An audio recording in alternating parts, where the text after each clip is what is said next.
over this weekend.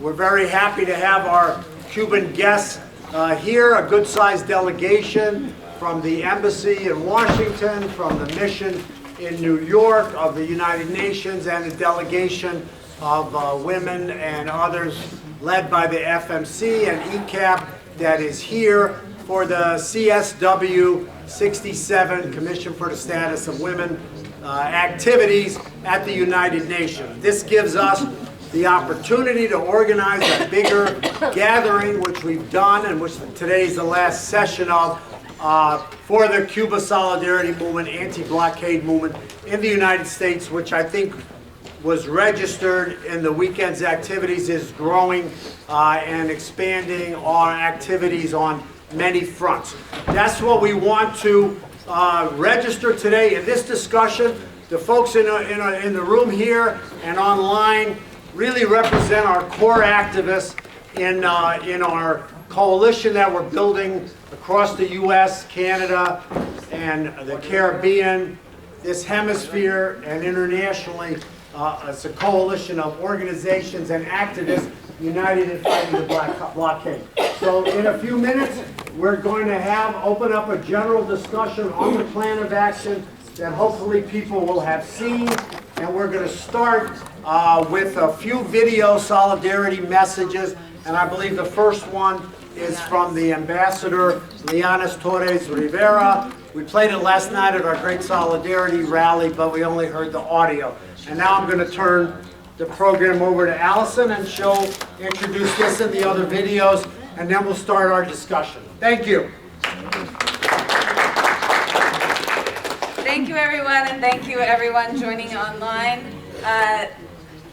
We are just going to cue up the video from Lianis Torres Rivera that we heard last night at the closing, well, I guess almost closing, the final part of our conference last night. And we were unable to watch the video, but we wanted to share it today.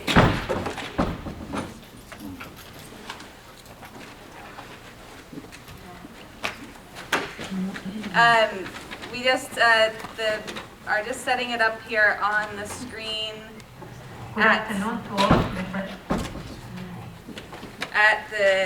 so you can see it on Zoom, but we can't quite see it here on our screen. We will put the lights on lecture mode. Let's see if I can retrieve. You can probably shoot on Okay, that one. yeah, so, I'm sorry. Or you can do that button maybe, Aaron. Yeah, that works too. Excellent. Oh, that helps. Okay, so here again is Lianis Torres Rivera. Somebody there. Good afternoon to all of the friends of Cuba who are participating in this conference for the normalization of relations between Cuba and the US.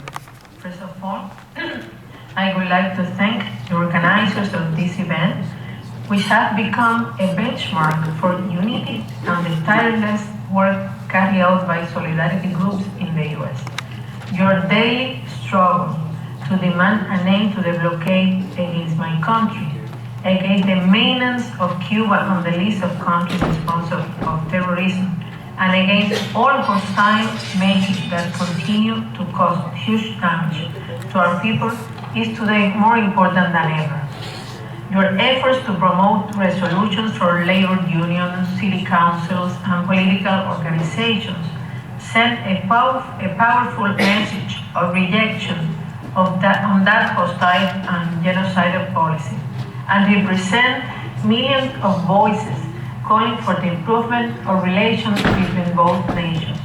We also appreciate the solidarity and the activism manifested in donations, people-to-people exchanges, public mobilizations like car caravans, brigades to Cuba, and media initiatives that show that the people of the U.S. repudiate and is against the blockade. The current U.S. policy towards Cuba maintained the 243 measures that were taken during the previous administration against our economy, and one of them is the inclusion of Cuba in unilateral list, the one that I mentioned before.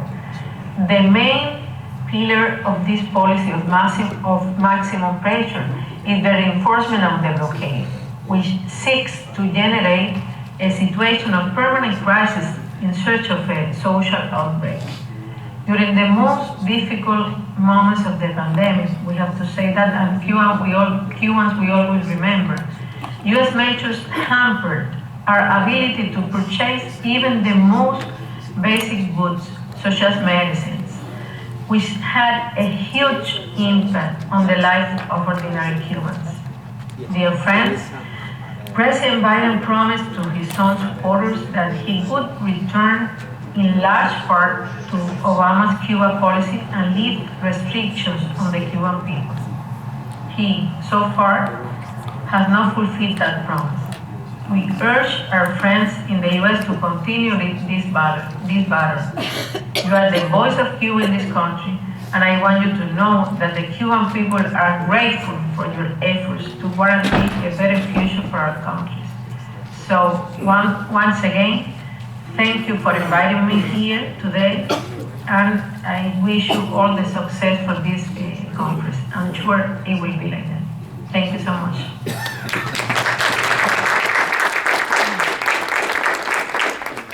So next, we're going to hear a message from our dear sister, Teresa Amarel Bouet. I hope I pronounced that correctly. She is the General Secretary of the Federation of Cuban Women and a member of the Cuban Council of State.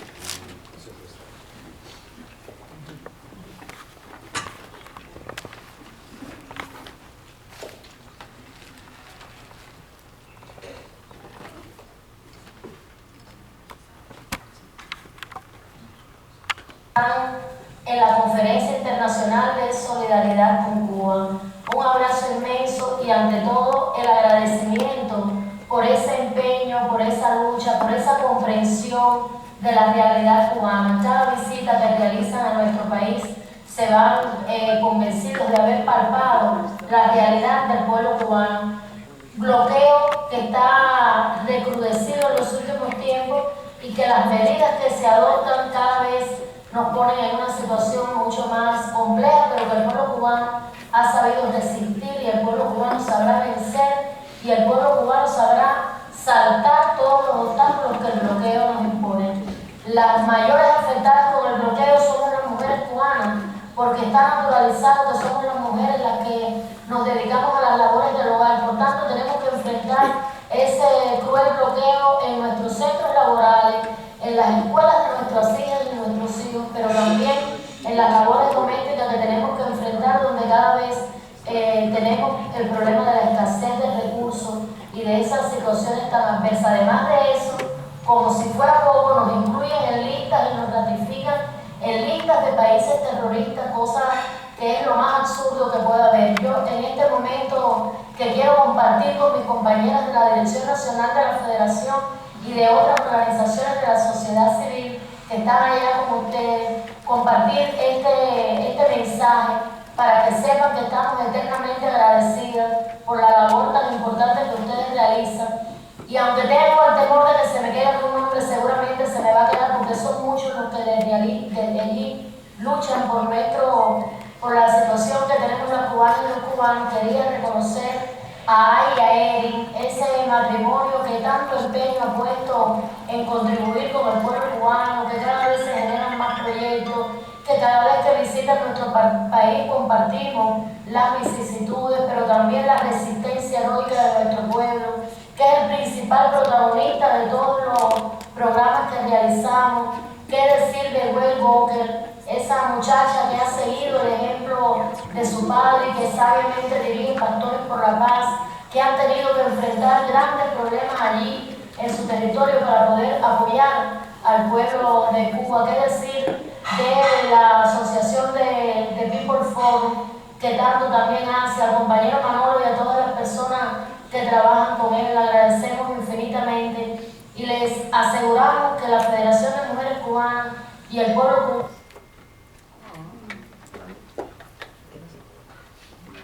Ya se terminé en esta parte, no sé. Traducción. Sí, voy. So, are we untranslated here? Are we unmuted here? For our friend? You can move on. I don't know if you can see me. I'll move here. So, this is a greetings, as we mentioned. I have the translation. The video, just people were asking, kind of cuts at the end in the middle of a sentence. I don't know exactly why, but that's what we received, so that's what people were asking. Teresa says, hello everyone at the International Solidarity Conference with Cuba. A huge hug, and above all, my gratitude for that commitment, for that fight, for that understanding of the Cuban reality. Each visit you make to our country, you leave convinced that you have felt the reality of the Cuban people, a blockade that has intensified in recent times, and that the measures that are adopted each time put us in a much more complex situation. But the Cuban people know how to resist, and the Cuban people know how to win, and the Cuban people know how to overcome all the obstacles that the blockade imposes on us. The most affected by the blockade are Cuban women.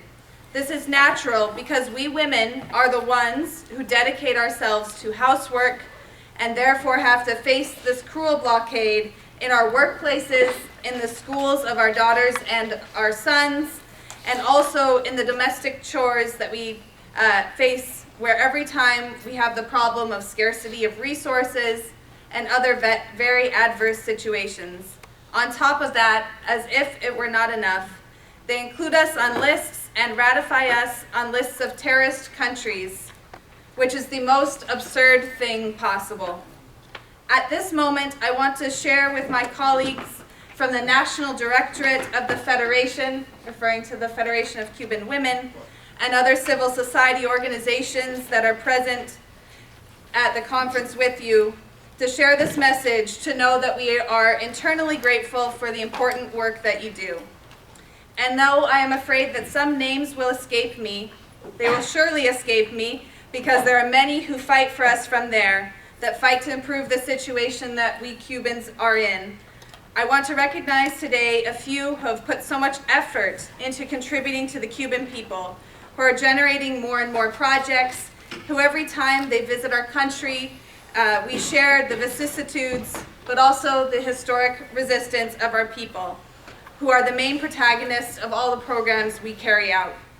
I want to recognize Gail, who has followed the example of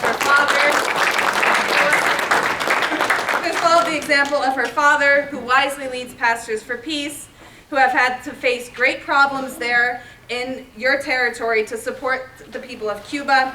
I want to recognize the People's Forum, who also does so much, and Compañero Manolo, and to all the people who work with him. We are infinitely grateful from the Federation of Cuban Women and the Cuban people. So that was the message from Teresa. Thank you. We also received a message from Chris Smalls. And I believe this message was read yesterday during the labor workshop. Chris Smalls is, of course, the president of the Amazon Labor Union, and which has continued to do work and solidarity with not only other unions here in the United States, but a lot of important international work. And he has sent his greetings to the conference. The full greetings will be posted on the website, but we wanted just to read with you some parts of the message from him. Oh, of course. 1 second, please. I'm sorry that other commitments keep me from joining you today, as I am in Canada, helping Amazon workers organize a union. Please accept this message from our leadership team at the Amazon Labor Union, wishing you well in your deliberations and success in your actions to end the U.S. blockade of Cuba and remove Cuba from Washington's list of so-called terrorist nations.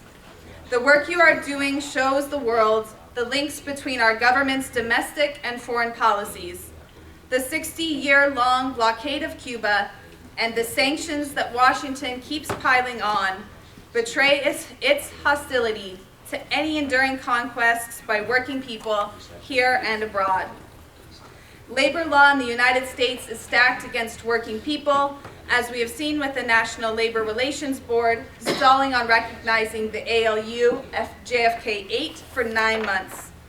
Neither Democrats nor Republicans represent workers' interests. So yeah, we'll stop there. But I encourage people to not only read the message, but share it with others. And just to say as well, the ALU and other unions and chapters across the U.S. are planning on going to Cuba. Perhaps someone during our discussion today can make an announcement about that and about the May Day Labor Brigade. But there should be lots of labor activists headed to Cuba for May Day 2023, and we want to be able, as a Cuba Solidarity Movement, to support their work, help them fundraise, and help them get to Cuba. There's lots of projects to get involved with. And I think Ike is going to read our next statement. But just to say, I never introduced myself, but Allison Bodine, it's really a pleasure to be with you here today. I am a Fire This Time movement for social justice and Friends of Cuba Against the U.S. Blockade Vancouver. And Ike Nahum here from U.S.-Cuba Normalization and New York, New Jersey, Cuba C. Yeah. Okay. And everyone online. Thank you. Okay, just on the, we're trying to organize on the West Coast, Midwest, and New York area a unified labor delegation for May Day. We're going to be working on that, making the transition after the conference today. So I'm going to read a message. This is from Raed Fahimi, who is the General Secretary of the Iraqi Communist Party. And I'd like to thank our brother and activist in the New York, New Jersey, Cuba C, Steve Clark, who's traveling in that part of the world and was able to get this message. So this is from Brother Rahim from Iraq. Dear friends, we convey warm greetings to your international conference and express our appreciation of this initiative which contributes to the international movement of solidarity with Cuba. On this occasion, we reaffirm our support, our solidarity for the just cause of the Cuban people and their struggle for the immediate and unconditional lifting of the unjust, illegal, and inhumane economic, commercial, and financial blockade which has been imposed by the U.S. for more than 60 years. We also demand that the U.S. government remove Cuba from the spurious state sponsors of terrorism list. We strongly condemn the blockade, which constitutes a flagrant and systematic violation of the Cuban people's human rights. It is the main obstacle obstructing Cuba's development. We have also rejected the tightening of the unjust blockade on Cuba by the Trump administration, including the 243 measures that reinforce the financial and commercial siege. These measures remain in place. While wishing your conference every success, we look forward to developing the international movement of solidarity with the Cuban people and mobilizing the international community in support for Cuba's sovereignty and independence. That is from the Central Committee of the Iraqi Communist Party. So thank you for that. That represents some of our first contacts that we've developed, and we'll continue to deepen in that part of the world. Do we have Gustavo? Yeah. Now we're going to hear from our brother Gustavo Rojas, who's been very active from Colombia, Cuba Solidarity Movement, in building this conference. Gustavo Rojas.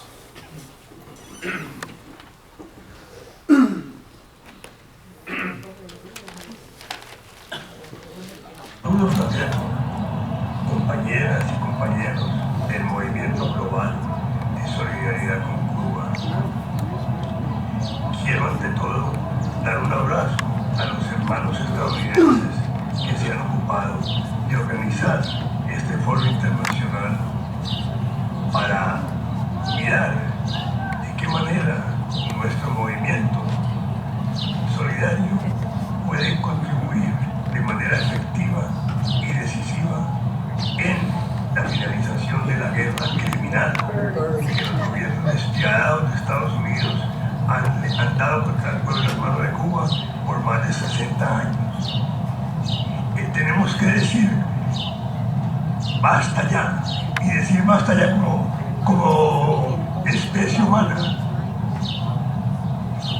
Que basta ya con este tipo de sanciones, de bloqueos con las cuales se penaliza a pueblos enteros para quedarse con los recursos.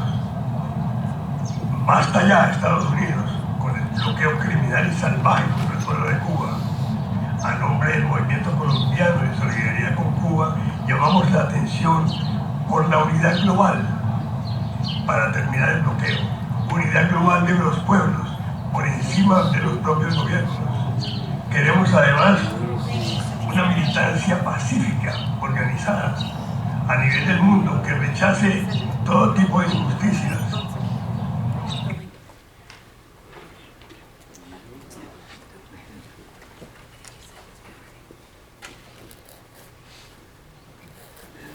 Okay, so that was Gustavo Rojas. He is from the Colombian Movement in Solidarity with Cuba, and he wanted to send his greetings against the blockade. He has worked very closely with the U.S.-Cuba Normalization Committee to try and build a more international movement against the criminal U.S. blockade on Cuba, and just wanted to send his greetings and firm commitment to continue struggling against the blockade. That is obviously a summary of what he said, but I think the most important thrust of the points. Next, we are going to pull up a video, the Uhuru video. Okay, so how do I if you want to introduce it, we'll get it queued up over here. forward up? Okay, so this is a message from Mwesi, and this I think will be our last message, then we're going to open up for discussion.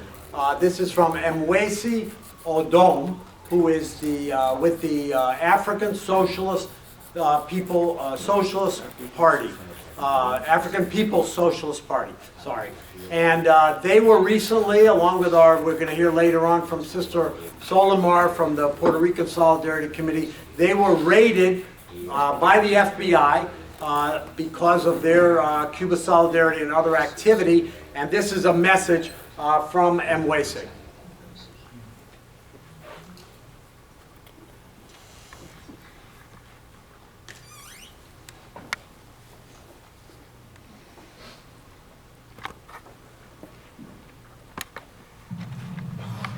Uhuru greetings to the International U.S.-Cuba Normalization Committee. My name is Mwesi Odom. I am a member of the African People's Socialist Party and chairperson of the Hands Off Uhuru, Hands Off Africa Defense Campaign, which was initiated following the vicious July 29, 2022 attacks, FBI violent raids, and attacks on the African People's Socialist Party, an organization that has been fighting for the freedom and liberation of African people and the ability for African people to unite and organize since 1972. We want to say first, on behalf of the Hands Off Uhuru, Hands Off Africa Defense Campaign, that we unite and we also demand that the U.S. takes Cuba off Washington's list of state-sponsored terrorism, that they end the U.S. blockade of Cuba, and that they end all anti-Cuba economic and travel sanctions. We want to show you a video of the raids that happened on July 29, and we hope that you will go to handsoffuhuru.org and donate, spread the word, and join this fight back, because we are all fighting for what we know as the truest form of democracy. As our leader, Chairman Amalia Shatella, says, is self-determination. That is what Cuba is fighting for. That is what African people are fighting for. That is what all colonized peoples of the world are fighting for, and we will win. Stay strong. This is the FBI has a federal warrant for this address. Keep your hands up and follow orders. This is the FBI. We have a warrant. They handcuffed me and my wife out here. They wanted me to sit on the curb while they were carrying this out. Something that I refused to do. They wanted my wife to sit on the curb out here. That she refused to do.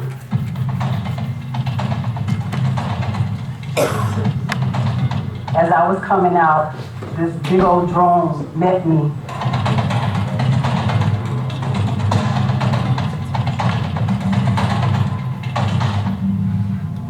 The only revolutionary organization that's done something here on the ground practically for African people is the one that's come under attack. The institution that offers a community radio station, a newspaper, a commercial kitchen, an Aquaba Hall rental space, and community office for our organizers. That was the building that has come under attack.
Retrain.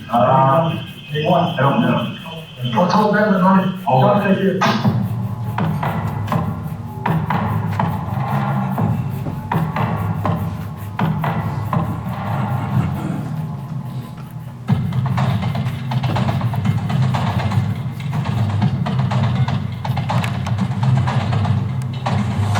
Will build a movement of white people that says hands off movement. They see in the African People's Socialist Party a vanguard for the struggle for the liberation of our people. They see that because not just what we do here in the United States, but because we have the temerity to do like Garvey, to do like Malcolm X, and take the struggle of black people around the world.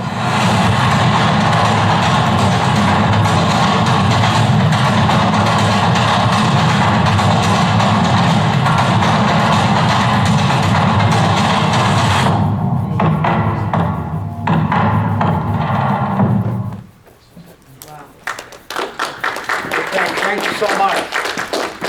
So, I just wanted to thank you to the Uhuru movement. I also just wanted to tie the attack that they ended on, the raid by the FBI, is part of, I think, increasing amount of attacks on Cuba solidarity activists, people that stand with Cuba, coming from the FBI. We heard from Solimar yesterday about the attacks on Puerto Ricans who have been traveling to Cuba with the Juan Rivera Brigade, and I think that part of our movement has to be about defending our movement, defending our democratic rights to protest, to organize, to stand with Cuba, to go to Cuba. I know a lot of different people in this room have all sorts of experience with dealing with those sort of government attacks. I mean, IFCO's here, the attacks from the IRS and kind of that arm that was swung against them. So we have a lot of important defense work to be doing. Of course, one of the defense works to be doing is around Miami. The car caravans that have been taking place in Miami have come under different levels of attack from the police, collusion with the right-wing Cubans living in Miami. And so if anyone didn't get this statement yesterday, I'm going to hand around a few more copies about what has been happening in Miami, kind of a call for support that we encourage groups to get behind. Some are in English and some are in Spanish, so just help disseminate them through the room and make sure that everyone gets a copy. And yeah, Dwayne? Go ahead. You can use the address at the bottom to get the digital version, and then you can spread it out and send it out. So there's an email address here at the bottom of the form, and we'll figure out how to get that to all of our folks that are gathered on Zoom. There's an email address here, and if you email it, they'll send you a digital copy of this flyer and help disseminate that around. So I'll do a post for all our friends on Zoom. Again, there's about 60 of us gathered on Zoom. Great. So I wanted we're going to start introducing the action plan here, but to say, if you're joining on Zoom, post in the chat, let us know where you're joining from. I saw Pittsburgh, as I mentioned, Montreal, I think Vancouver's there, some other West Coast cities. Kala is there, was the NNOC co-chair who was with us yesterday and is now remote today, but we're hoping to have a real fruitful discussion. So thank you to everyone for joining online. So, let me just say that defending our political space and democratic space to fight the blockade is going to be a permanent part of our movement, because as we grow and as our outreach expands, you can be sure, and we've seen it, and Allison referred to it, that our opponents, what Carlos Lasso calls the haters, are definitely going to also step up their activity and try to restrict our space and try to get the authorities to restrict our space. So we are that's a permanent part of our struggle. It's part of our action plan, especially around traveling to Cuba and going there, our right to travel, and to come back and not be harassed because we did travel. Okay, so now we're going to start our general discussion. We have a few more solidarity messages that we're trying to download and technically prepare for. We could show them later, but we want to start our general discussion now. I hope people have had a chance to look at the draft plan of action. We're going to propose some amendments to it in the course of the action. I'm sorry again that we don't have it printed out, but hopefully it'll get projected on the screen. It's pretty straightforward. But before we have this general discussion, I want to call on a couple of folks to give particular motivations and also to recognize. One is our dear sister Yamila Gonzalez, who is from the president of the National Union of Jurists in Cuba. Many people know her, I can tell from the reception, but also Yamila was supposed to have been here earlier. Her visa got delayed, I don't know why. But anyway, she's here now, and we wanted to just recognize her. She was going to speak on the panel yesterday, but if she can give us a greeting. Thank you, Yamila. Let's stand over here so we can be on the camera. Bueno, quisiera agradecer muchísimo en nombre de la Unión Nacional de Juristas de Cuba la oportunidad que nos están dando para estar aquí, para compartir con ustedes tanta solidaridad. Well, thanks to all of you, and on behalf of the National Union of Cuban Jurists, thank you for the opportunity to be here with you today and share the solidarity work that we're doing. Para nosotros realmente es muy emocionante. Sabemos que todo lo que hacen ustedes tiene un costo también en sus vidas, en su vida personal, familiar, que tienen riesgos que corren como lo que hemos estado viendo. And you know, it's very moving to us to see your involvement in something that for all of you implies a certain cost in your personal lives, and as we know from what we've heard here, the risks that are involved. El trabajo que realizan es sumamente importante para que dentro de los Estados Unidos y en otros países se pueda conocer la realidad cubana. The work that you're doing is very important here in the United States and other parts of the world in making known the real situation in Cuba. Porque una de las herramientas que tienen es el poder mediático de manipular esa realidad, de hacer ver una Cuba que no existe. One of the tools that the enemies of Cuba use is the media and manipulating information to give a false picture of what's happening in Cuba today. Desde el punto de vista jurídico, es también un arma que utilizan en contra de Cuba, y en estos momentos llevamos varios años desde la aprobación de nuestra Constitución que estamos realizando importantes transformaciones legislativas. From a legal point of view, one of the weapons that's used against Cuba is in that area. But in the years that we've, since the approval of the Cuban Constitution in 2019, some important changes have been underway. Que otorgan más derechos y más garantías a nuestros ciudadanos y también fortalecen nuestro sistema democrático. Changes that give more rights to citizens and strengthen our legal foundations. En los últimos 6 meses, por ejemplo, hemos vivido procesos de consulta popular y de referendo importantes. Tuvimos el referendo del Código de la Familia, posteriormente fueron las elecciones de nuestros delegados y delegadas de base, y ahora estamos a las puertas el día 26 de marzo de la elección de las diputadas, los diputados de la Asamblea Nacional. We've been through an important process, different processes in the last 6 months. A process of consultation and referendums. One was the discussions that led to the approval of the Families Code. Then more recently we had the elections of delegates, the local delegates for the elections and for the upcoming elections to the Assembly. And then on March 26th we will have the election of deputies to the National Assembly of Cuba. Entonces, pues les agradecemos de todo corazón que puedan llevar, ya les digo, esta realidad dentro de los Estados Unidos, y en definitiva pienso, ya para terminar y agradecer este momento que me han dado, que solo la fuerza de la solidaridad es la que va a hacer posible romper con este bloqueo cruel y genocida. Muchas gracias. So thank you very much for this opportunity. To reiterate that it's only the strength of the growing solidarity that will make it possible to break the blockade against Cuba. Thank you. Thank you, Yamila. Thank you, Martina, as always, for the very excellent professional translation. And let me thank the whole team that put together the translation over the weekend, Brother Seth and others. Okay, next we're going to hear a special message, which is really sort of a amendment to the plan of action. We're still trying to track down the written thing. Hopefully we'll have it up here that people can look at. And it's pretty straightforward, and that will hopefully be the framework for our discussion. We'll try to stick to within the parameters of the plan of action.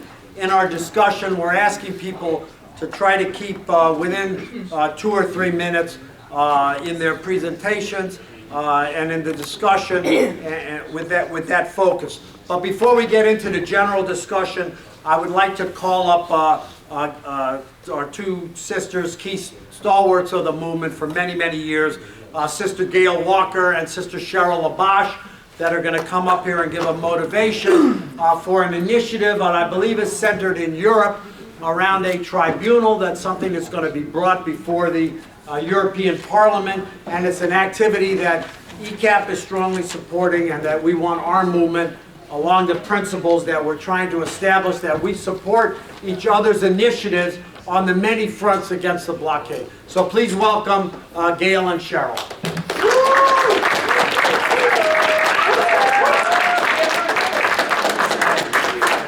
Good morning.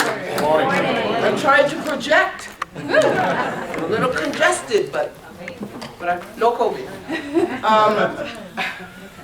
That's the normal thing. I just was just going to start. We're just kind of freelancing. Sure, cool. Freewheeling here. I just wanted to start by saying I was in Cuba. Last time I was in Cuba, I had the opportunity to meet with some of our friends at ECAP who discussed the tribunal that will be taking place in Brussels. So I had a chance to be on that phone call, which was good, and to hear about those efforts to support the tribunal, the efforts to get as many of Cuba's friends connected and engaged in gathering to tell the truth about Cuba.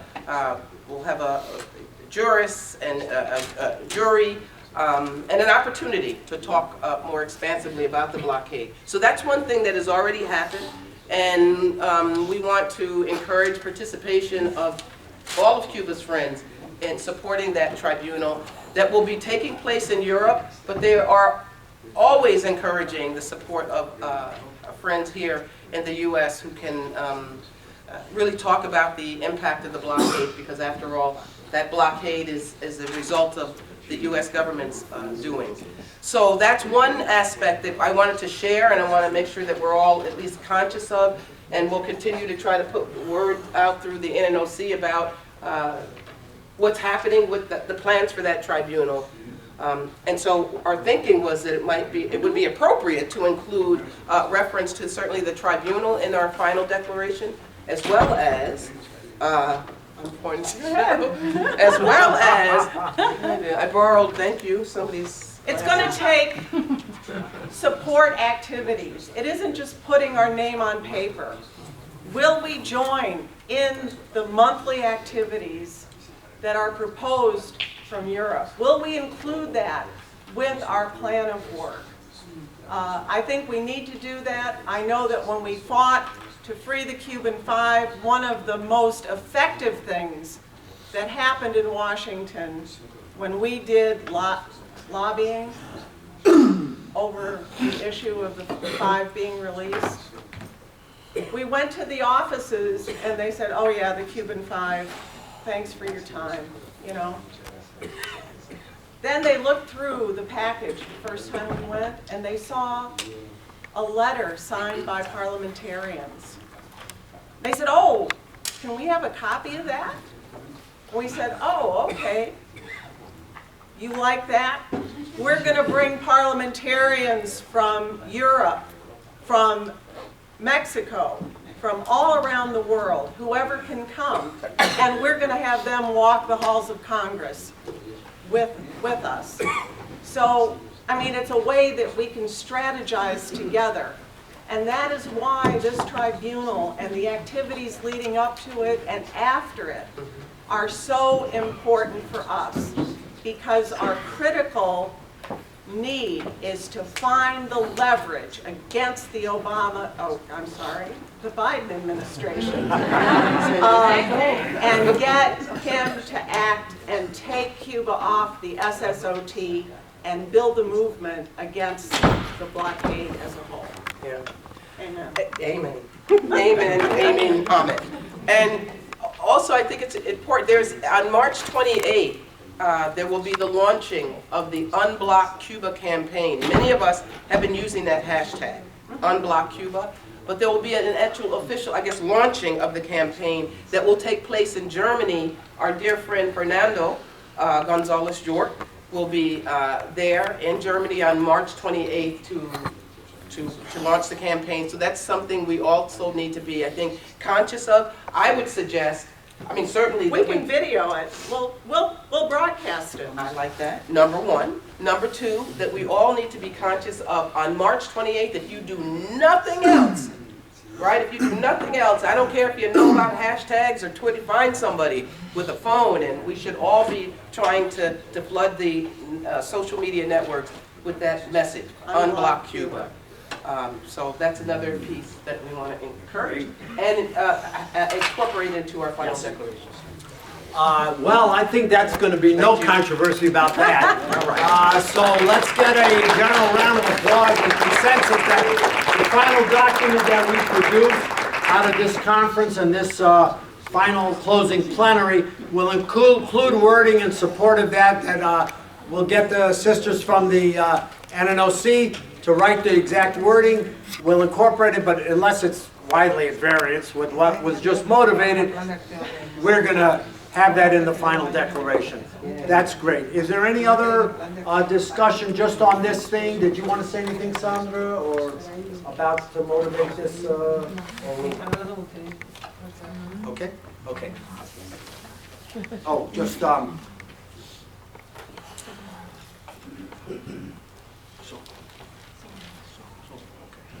okay. Well, okay. So this initiative then will be part of the action. I think we're ready to open up for the general discussion. I don't know if we have any other special messages. I don't think so. So I'm going to ask Allison to briefly motivate the plan of action, its different component parts. I don't think it's very controversial. It's sort of been the theme of the entire weekend. Our general principles, I think everybody knows, is that we are fighting the blockade on many fronts. Street actions, legislative and resolutions and legislative outreach, solidarity travel, and solidarity aid. So those are the main fronts that we're fighting on, and that's what's incorporated in this plan of action document. So Allison, you're going to motivate it, and then it's going to open up for general discussion.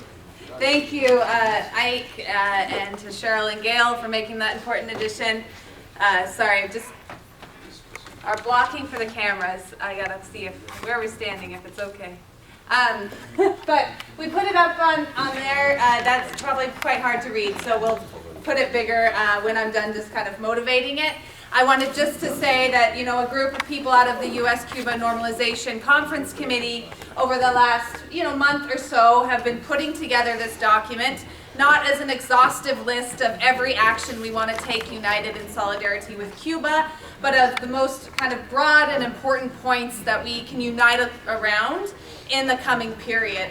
There are very important actions and perhaps some other points that came out of the workshops and discussions yesterday that we want to add to the plan of action, and that's what we'd like to have discussion on here today. So this list and plan of action isn't meant to kind of include everything that we'll do together, but definitely to say that we know our united work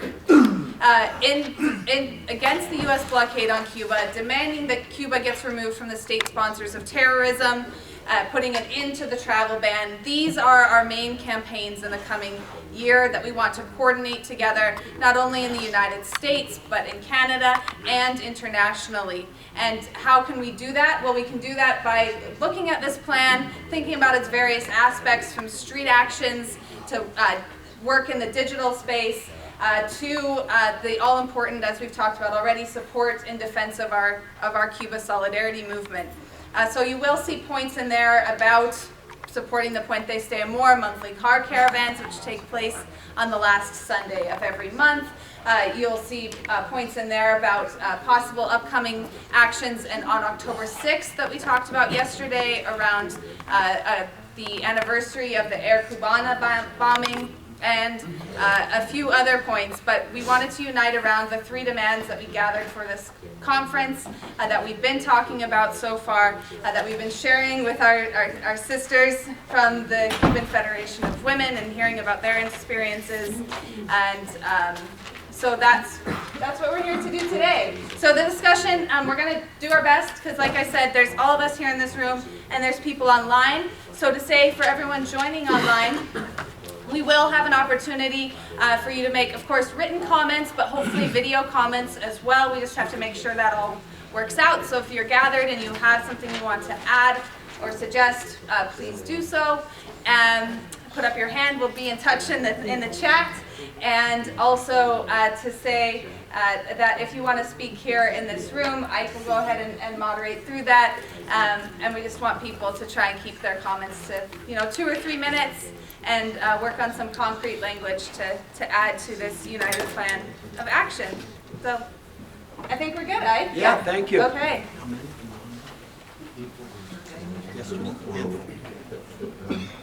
8 or 9 or 10. Okay, thank you. Okay, we just got word. I just want to give people a heads up. Our friends yesterday, I was going to say in my previous remarks, not our friends, the haters, that was an example of them trying to push back our space here for the conference with sending out violent, provocative messages on Facebook and other places, trying to create an atmosphere that would make it seem as if this conference was something that was, verboten. Anyway, they were not able to disrupt the conference, although they did attack Carlos Lasso. I think many people may be aware of that. As he was leaving, we got him in the car, our security, and got him off. But nevertheless, they spit on a couple of our people, and Fordham security had to come out, push them back, and Carlos was able to get off safely to the airport. Today, there's another handful, 8 or 9 of them, that are out there. Are they in front of this building or this building? Right here, 62. No, or 62, right here. They're here again? 62, right here. They're right here. Yeah. So when we leave today, in another hour or 2, we'll see if they're out there. We have security, our team, our people out there, keeping an eye on them. We'll make sure that our Cuban guests and everybody else get escorted out safely if they're still there. So anyway, I just wanted to give people a heads up on that. We're not going to be obviously intimidated for them. We've always outmobilized them in New York City, and we always will. And nationally, we're prepared. We're not going to let them intimidate us at all. So now we're going to have general discussion. I take it, Erin, you weren't able to find the printed copies. Okay. But it is on the website under... Yeah. Okay, so let's take hands, and we'll open up the discussion. So for anyone in the room, also the Wi-Fi is free. So if you're not yet on Wi-Fi, there's an account called Fordham Guest. You can just join. You just have to accept the conditions of the university.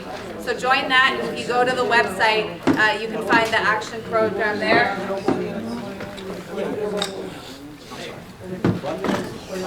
Yeah. Okay, so let's just get started.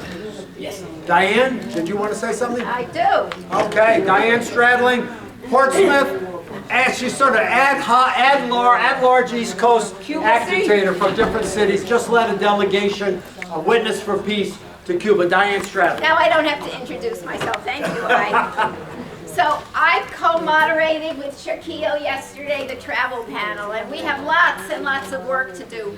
But one of the things that came up that was really obvious to me is that we want to increase travel to Cuba. We all need to go, and we need to go again, and we need to bring our friends, and we need to make sure that we show our solidarity by being in Cuba.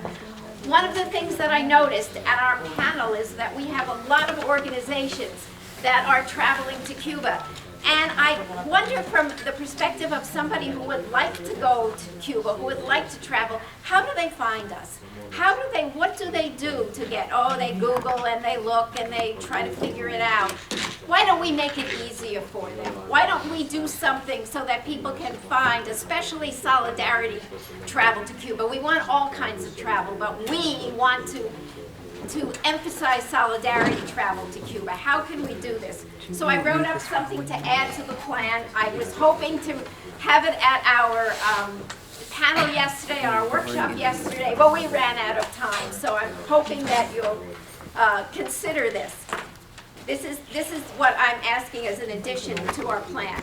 In the spirit of collaboration and cooperation, with the common goal of increasing solidarity travel to Cuba, we, the members of the travel panel and audience, do hereby recommend the establishment of a single website that briefly describes upcoming travel options and links to organizations' individual websites. And they would get more details at the organization's websites. Criteria for inclusion, as well as who shall maintain this website, to be determined. Thank you.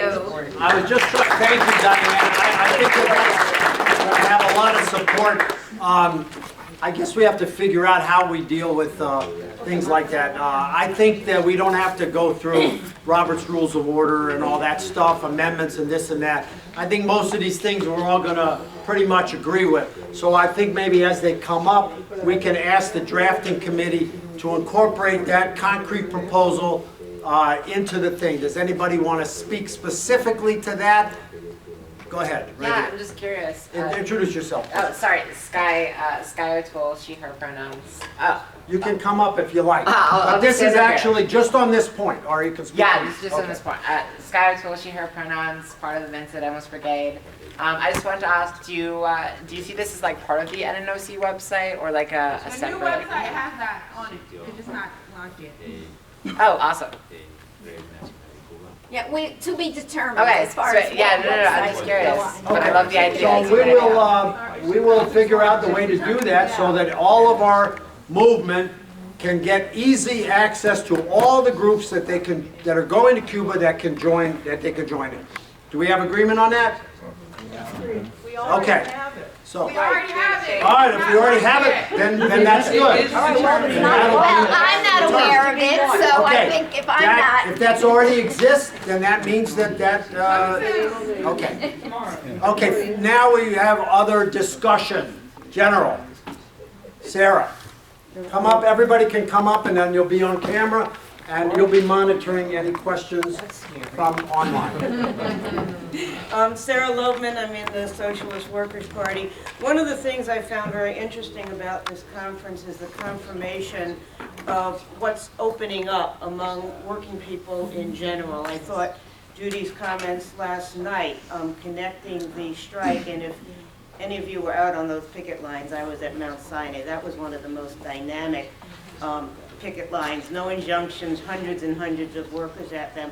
But the connection to that and her ability to talk about the Cuban Revolution and the fight against the embargo and stuff with people who she said aren't like y'all, don't agree with me on this, but who I have to approach and really explain the issue. I think in the labor workshop, some discussions on the discussions that have been taking place among rail workers. We've all been following the East Palestine disaster, the responsibility of the railroads, the conditions there. I know that I was at a program on the railroads and stuff, and I'm sure Ike and others know this firsthand. In Cuba, the longest trip is 16 hours. So in the U.S., they'd keep one crew on for 12 hours, and then there'd be several more hours for them to get to there. The rail workers looked kind of funny when they were told in Cuba and said, well, we have on that 16-hour trip 2 crews of 5 people on the railroad who one of them sleeps for 8 hours and then the other group sleeps for 8 hours. It's a conductor, an assistant conductor, an engineer, an assistant engineer, and a mechanic that rides on the train with them to take care of any problem. That's compared to 2 people on a railroad in the U.S. that they're trying to bring down to 1. At the youth workshop, it came up, Gabby Frosna, who works in a bakery, which I do too, kind of thing, was telling workers when she was in Cuba recently about a worker whose hand got mangled in a machine because there was no safety guard. And she said, well, how do you deal with things like that here? Again, that kind of puzzled look. Well, things don't get to that point. Workers don't run dangerous machinery in Cuba. They just stop the machine until it can be repaired. So I just raised that in this country there's been some responses to these things, fights, strikes by bakery workers, efforts to strike by railroad workers stopped by the Biden administration, and other battles by miners and other people. And all of this opens up a tremendous opportunity to talk to people who don't know anything about Cuba or know things only from what they've been taught in school and on the media, and to explain what it took, the kind of revolutionary fight by millions of people in Cuba to change those conditions, to give workers control over the conditions, and to win people to the idea that the fight against the embargo is part of defending that effort and part of making us stronger here. So I think we just have to, in all the activities we do, I know the most successful caravans and other things we've done have gone through Harlem, East Harlem, out in Queens and Jackson Heights, places where as we're doing it, we can actually talk to people who don't know much and win them to that. So I just urge all of the committees and others as we're doing these things to think about concrete steps that we can take to win people who aren't won yet, both to the fight against the blockade and the other, getting the U.S. out of Guantanamo, but also to understand what working people did in 1959 and what they've defended and why that's an example, not just for Latin America, but also for working people around the world. All right, thank you. Thank you. Okay, I believe next I'm going to call on Solimar, our sister from Puerto Rico, and are we going to need translation for that? Thank you, Solimar. Thank you, sir. Gracias, buenos días a todos y todas. Represento el Comité de Solidaridad con Cuba en Puerto Rico. ¿Y estoy bien? I'm here representing the Cuba Solidarity Committee in Puerto Rico. Estuvimos participando en el día de ayer en el taller con relación a estrategias de lucha, ¿no?, en la calle. We were participating yesterday in the workshop on strategies for street actions.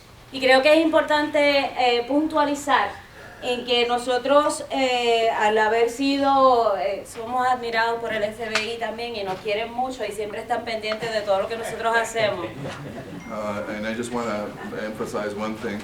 Of course, in Puerto Rico, our committee is very much admired by the FBI. They like us a lot and they follow everything that we do. Es importante que nosotros transmitir nuestro aprendizaje en esta experiencia. Y tengo unas anotaciones breves, pero quiero ser concisa con relación a eso. And so it's important to transmit the experiences that we've learned through this, and I have made some notes on just some brief points that I wanted to make concisely.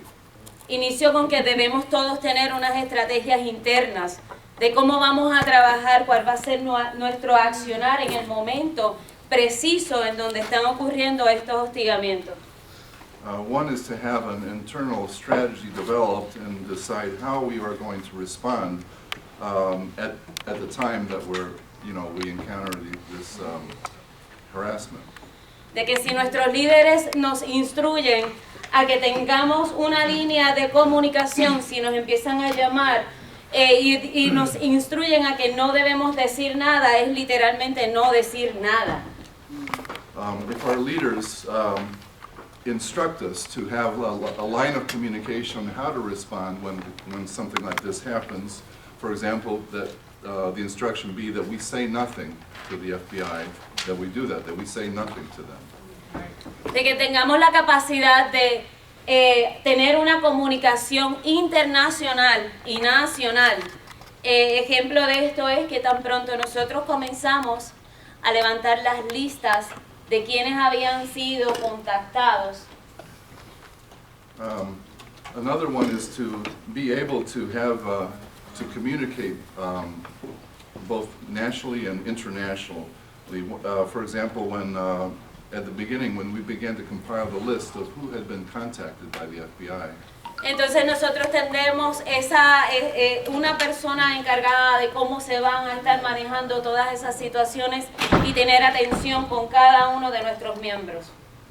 To have one person assigned on developing a plan on how to respond to this and how each person that is affected will respond. Nuestro segundo paso fue nuestros lazos con todo el mundo, porque si de algo debe servir este tipo de conferencias es de que todos debemos entrelazarnos, por lo menos tener una persona de contacto con cada una de las organizaciones. The other is our ties with people in other countries in the world, because if something we can come out of this conference is to learn the importance of having the interconnections in between different, people in different countries. Con la respuesta que nosotros recibimos internacional y nacional en defensa de las labores del Comité de Solidaridad con Cuba, es el hostigamiento y la persecución contra nuestros miembros paró gracias a ustedes. The response that we received both internationally and nationally inside Puerto Rico in defense of the Cuba Solidarity Committee in Puerto Rico was instrumental in stopping the harassment operation. Se puede hacer de diferentes formas, se puede hacer a través de videos, se puede hacer a través de comunicados, a través de los periódicos, a través utilizando cualquier estrategia y medio de comunicación que tengan disponible.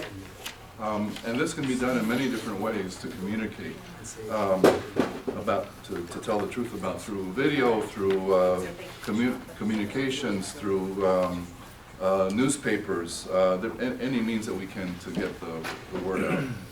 Nuestra experiencia con esto es que siempre en la unidad está la fuerza. Our experience is that in unity there is strength.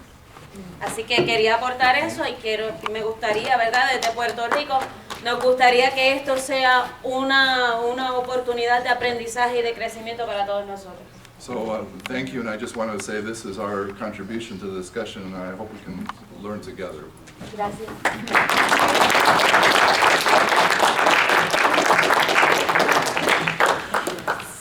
So, gracias, Solimar. We can have maybe some comments on that proposal or idea. And if Solimar, you could write maybe a specific few sentences that we can add to the action plan. I can get you a computer and we can do that soon. I just wanted to say that our friends in Quebec with la table de concertation et solidarité Quebec Cuba in Montreal, as I said, have gathered in a public space and wanted to give their greetings to us at this part of the program. So Colette Lavernier, I think is how you pronounce it, I'm not very good with French, is here to give us some greetings on behalf of La Table. They are a solidarity network in Quebec. They're part of the US-Cuba Normalization Conference organizing and the committee and very active in their solidarity work. So I think Colette is on the screen. Oh yes, Colette, we see you. We don't quite hear you yet.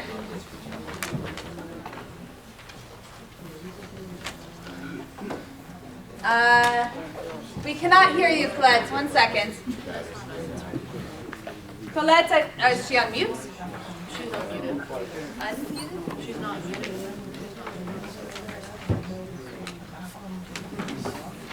So something's not working. You mean her, yeah, her microphone. Colette, something is not working with your microphone. Sorry. Oh, you can hear her. Oh, never mind. It's our never mind, Colette. 1 second, though, please. While we're waiting, I just want to, we have some brothers and sisters from the DSA, Democratic Socialists of America, that have been here for the weekend, been very helpful with all of our work internationally. They're getting ready to leave. Steve, Patrick, and Molly, I just want to thank them for coming and giving them our support. We support you and you support us, and thank you so much, brothers and sisters. Thank you. Colette, can you try saying something again? It is our problem here in the room, but we're trying to diagnose the issue.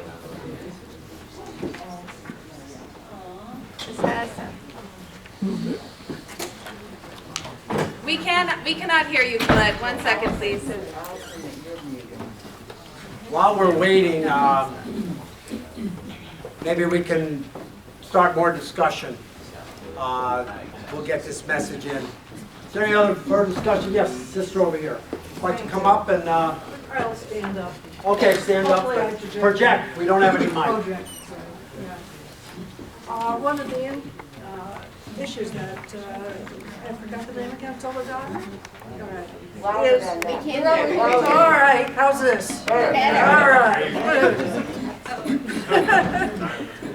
Is security. And all of us know that we have been dabbled at the edges by authoritarian, authority. And in thinking about this, what we're putting together, this plan, I think we also have to come to terms is we should have some, and it might be minimum standards, of protecting ourselves. And I'm talking about, I looked at that, what was it, African People's or the Socialists? Their files were emptied and taken away. And I just feel, we talked with someone else, and they hardly have anything in writing. And I say, these are extremes. But all I'm saying is if we have a commonality and know what to expect from everyone else, that we have at least a minimum standard. That was all. So thank you. Thank you so much. We have our...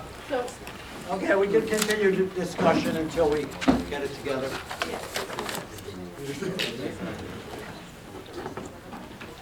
Okay, that's great. Okay, so sort of our tactical situation is the message from the sister from Quebec is being heard online but not here. So in the meantime, while that's going on, so we wait till it's finished and then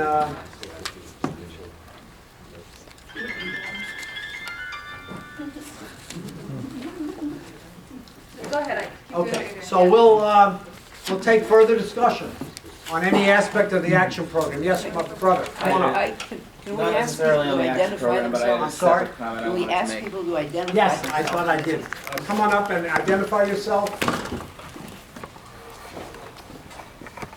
Sit right here, or stand right here, so the camera can see you. Okay, go ahead. We're good? Hi, my name is Chris Clunan. I am a Cuba Policy Fellow at an NGO called Just Foreign Policy, and we consult Washington on bilateral relations with Havana. What I'm about to say are my own personal views and not the views of the NGO, just to be clear. I have two topics that I want to discuss. That's to take about 2 minutes. One is American policy, and one is Cuban domestic policy and the young people in Cuba. First, I love the rallies that we do, passing local resolutions. I think those are great, and they're really great at keeping attention on the issue of the embargo and keeping the energy up around the situation. But it's really important that we're able to focus on changing federal policy, because that's what's going to put more food on the tables in Havana. And to look at that, we can see what is in the way of changing federal policy. And for me, it's the Democratic Party of Florida, and it's Bob Menendez. Because Cuba policy is not really a foreign policy. It's a domestic policy aimed at the voters in South Florida and some in New Jersey. So to allow the Biden administration to move forward in the national interests of the United States, so Cuba policy can be a policy for all of us, and not just the south half of Florida, That means demolishing the Democratic Party in Florida and unseating Bob Menendez, which unfortunately means supporting some Republicans. So I know it's hard for a lot of us to hear, and that's going to have consequences in other policy areas, but it's the anti-Cuba Democrats who are holding back holding back Cuba policy. So yesterday, a lot of us booed Marco Rubio when we heard his name, and I get it, I totally do. 1 minute, okay. But he needed to win his election, because if Val Demings won, he's an anti-Cuba Democrat, and she's worse at holding Cuba policy back than Rubio. Rubio's trash, bro. Secondly, I wanted to address Cuban domestic policy. We need to recognize that hundreds of thousands of people have left because they're suffering. And I had the opportunity to speak at ECAP in Santiago in January. I spoke to Cuban college students, and 100% of them said they want to leave. They said that it's hard for them to support the revolution because of the lacking material realities, and they haven't been frightened by the government's response to July 11th. So I know that most of the issue is the embargo, but the Cuban government also has a responsibility to try to motivate the young people to stay. Thank you. Just in terms of, like I said, we want to keep this within the framework of the action plan. Our coalition generally is not involved in electoral politics on the level of endorsing or opposing candidates, but we are very much involved in supporting any legislative initiatives that actually ameliorate or lessen or end the blockade, and any resolutions, especially in different cities. So that's within the action plan program. I don't think at this point we want to, people can say whatever they want and their organizations can present all their viewpoints, but generally we try to avoid electoral politics on the level of endorsements and so on. So just to explain a little bit of the speaker issue, our friends online heard Colette's whole greeting. We did not. We were having our other program. So we're going to try, if Sean, I can see partly Sean in the video. So hopefully he can hear me. Sean, can you unmute, please? I think we might have diagnosed our problem. Angie, maybe invite them to unmute and they'll see it on their screen. If not, we'll have to watch to the recording of Colette. It looked like a great solidarity greeting. Yeah. I asked him. You did? Yeah. Are we going to be able to do it? We can probably take one more person and then I'll... All right, let's have some more discussion while we work on our technical issues. Oh, wait, Sean's back here. Sean? Okay. Can you try and speak? Are you... Can you unmute? They are unmuted, I think.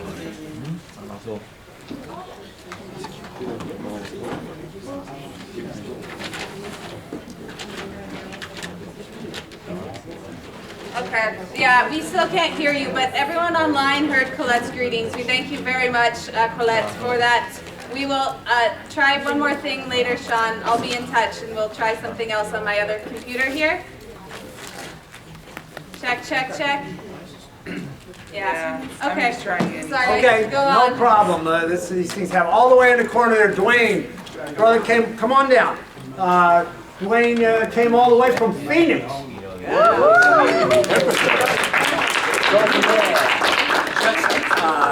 Introduce yourself. Dwayne Stillwell. I work with the U.S. Hands Off Cuba Committee in L.A., but I live in Phoenix.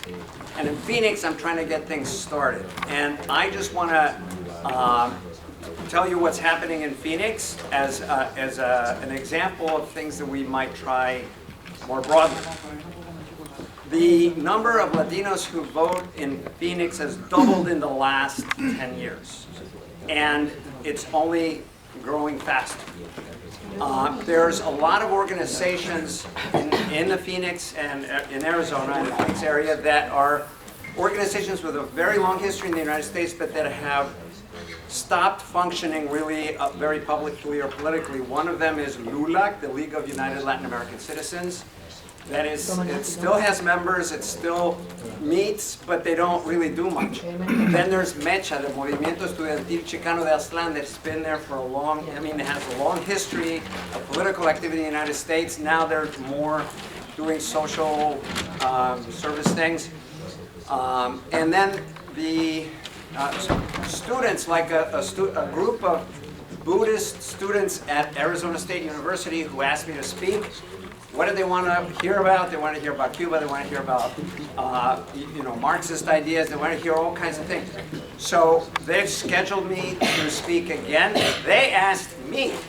So what I'm here to say is, I think we need to begin to look at organizations wherever we live that may, where there might be people who are looking for things that they can throw themselves into, and that includes a lot of campus, small campus organizations that from their name or from their, if you read the list of organizations, they might not say, you might not think that they're politically you might not reach to them, you might not think about reaching, but I think we need to begin to reach out broadly to a lot of these people and see, at this meeting that they asked me to speak, they're inviting other groups to attend as well. The last meeting I spoke to was 50 students.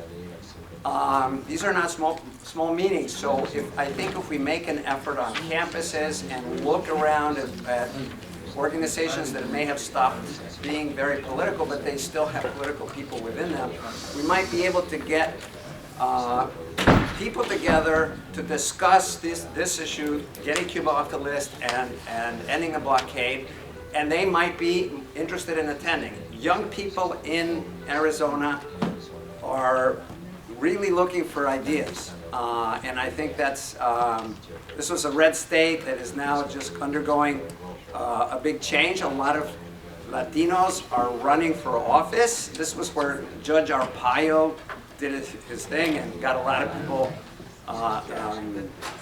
against. And I'm just, anyway, thank you. But you guys Outreach out to. We know that Cuba resonates politically everywhere. All we got to do is get the word out. We know that we will get a response. Thank you, Dwayne. Discussion on any aspect of the action plan. Sister in the corner there, and then the brother over here. Okay. Or sister, yes, go ahead. Hey everybody. You want to come up? I'm stuck. If you come up, they'll come and they'll see you online. Come on. Getting a little late. That's okay. Don't fall on the way. All right, thank you. Thank you, Shaquille. All right. All right. Go ahead. Hey, introduce yourself. I'm Shaquille Fondo, one of the co-chairs of the National Network on Cuba, and I will speak to the action plan specifically, but I first wanted to respond to the brother that came up here talking about Democrats and Republicans. We know the U.S. government doesn't support the interests of the people, either in healthcare, food equity, healthcare, education, housing, and the presidential budget request was $842 billion as of a few days ago. So they'd rather use resources in defense of imperialism than in support of the people. Every time I go to Cuba, and I do speak to college students as well, they are in favor of the revolution there, and they will continue to stand in solidarity with one another to make sure that it continues. So in terms of the actual action plan, we presented a plan for agitation yesterday, but we truly need your support because it's a cross-organizational, intergenerational strategy. So I know we say, oh look, the new shiny youth, they're gonna do all the work. And we do a lot of it, but we still need your support and your help. We need help executing on our political education strategies. We need your stories, we need your talents. We need people that are in every sector of any part of the economy so we can compare. A sister spoke earlier about labor in Cuba versus labor in the United States. Capitalism and imperialism, the structure is in place and it does not care about the worker at all. So when we're pushing this information out, we need to be very specific about what we can have in our society that we don't have as a result of those things. And in addition to that, we need to stand in solidarity with the national liberation movements of Palestine, Puerto Rico, the Philippines, and the anti-imperialist struggles of South Africa, Venezuela, and in Cuba, because all of these struggles are connected. So the more that we can connect these solidarity groups together and engage them, we'll be able to support the action plan itself. So that's my point. Thank you so much. Go ahead. Come on up. Introduce yourself, please.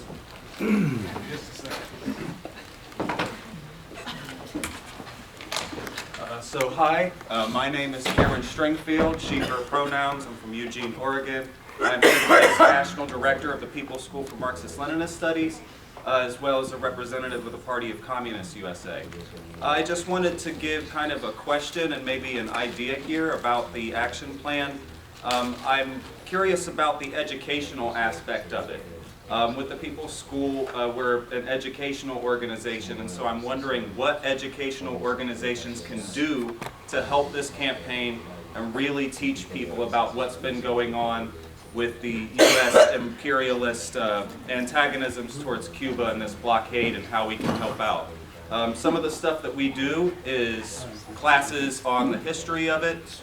We can do webinars with whoever wants to sit there and help explain to our comrades and anybody that comes to the school what is happening and what we can do.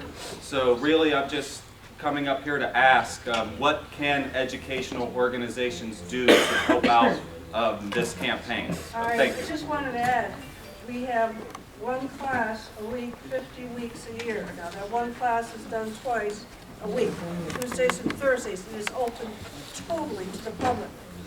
All right? All right, go ahead. You have some questions there. Go ahead. Thank you. Thank you very much.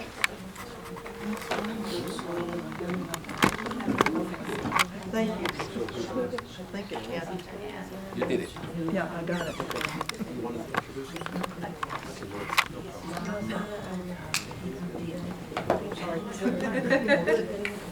Thank you. We should put a circle here for people to stand in. Yeah, there we go. Well, my name is Ann Wright, and I've come all the way from Honolulu, Hawaii to be with you.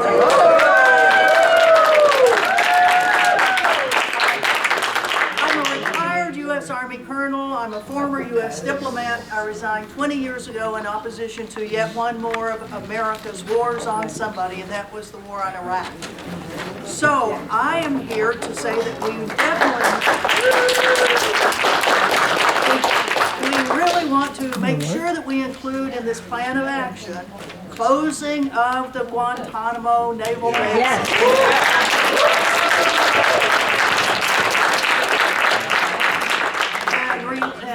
And putting, well, releasing all of those prisoners who have already been scheduled for release, but the administrations aren't releasing them, although they did just release 2 just this last week.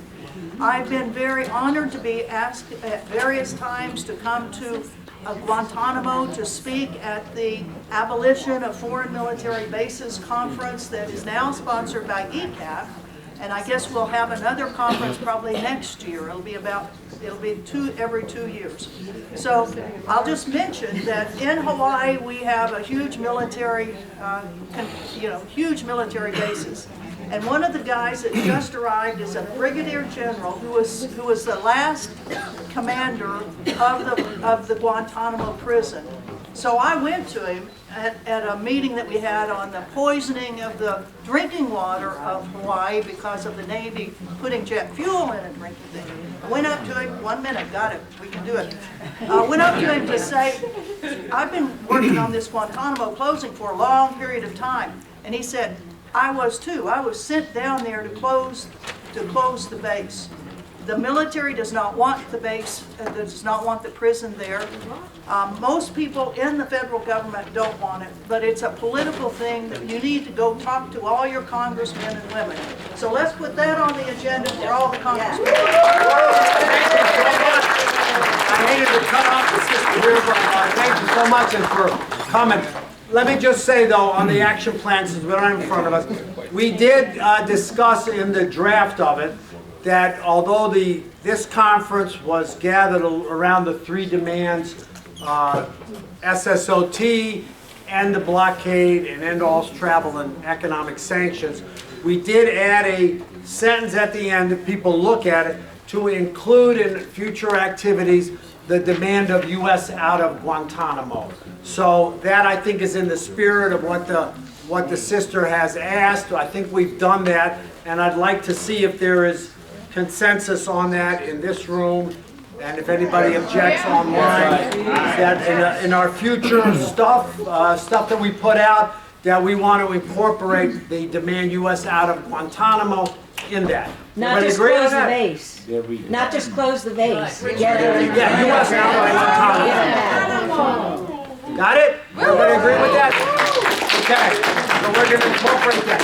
Okay, brother? Sean. Oh, Sean, I'm sorry. Sorry, We have our Quebec you'll be connection next. now. We do finally have the message from Brother Sean O'Donoghue from La Table Consultation de Quebec, Cuba. How did I do on that pronunciation? Better than me, I think. Okay. Sean, are you there? I think we'll be able to hear you now. He just needs a second, and I'll get him up on the screen here too.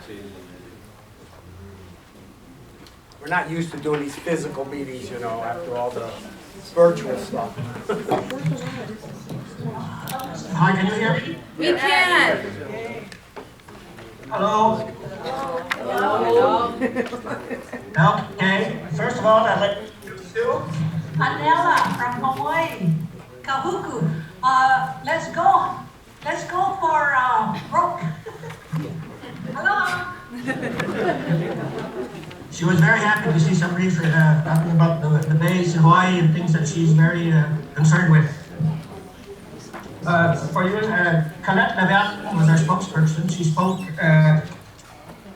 15 minutes ago in French with translation. So I'm just going to briefly, she had to leave, so I'll briefly say what she said. First of all, I'd like to say that us in Quebec, we're part of the USA Coalition for Normalization with Cuba. And personally, it's been a revelation to me what's happening in the United States. We always thought because of your government's politics, things were kind of slow in the United States. But we see your militancy is amazing. You're really teaching us a lot about your country and how great your people are. I've always liked American people, of course, but you see how strong your militancy is really something uplifting. So basically what we do is we do picketing, and every month, either in front of the U.S. consulate in Montreal, or we go to public events, public subways and things, and we have a petition. We're up to about 3,000 names. We tried to give it to the U.S. consulate. They would not accept it. They wanted us to mail it to the embassy, so that's not what we wanted to do. This could be an action we could do between parliamentarians elected here and Congress people, would be to deliver by hand this petition so it can be given to the State Department. We also participate in the Puentes de Amor caravans every month when we can, except weather permitting, but we missed one only since February 2021. And we also do we sent some containers of medical aid to Cuba, especially since the COVID. We'd like to talk also about the brigades. We're participating in the Latin American Brigade. And since mostly we're French-speaking, we are happy to participate with the Latin Brigade, as French is also a Latin language. Earlier, Gail and, from Detroit. Cheryl. Cheryl, I forgot your name, I'm so sorry. You mentioned something about parliamentarians going into the Congress. I think you were talking for the Cuban 5. Well, if we decide, it could be something we could look at, to decide to do that also for the blockade, and we could maybe get some parliamentarians here. As we've had parliamentarians stand up in our capital, in our government of Canada, in favor of lifting the blockade. And of course, we're looking forward to going to New York in October for the support of the UN vote against the blockade. Colette said, and I also repeat, no al bloqueo. Viva la solidaridad.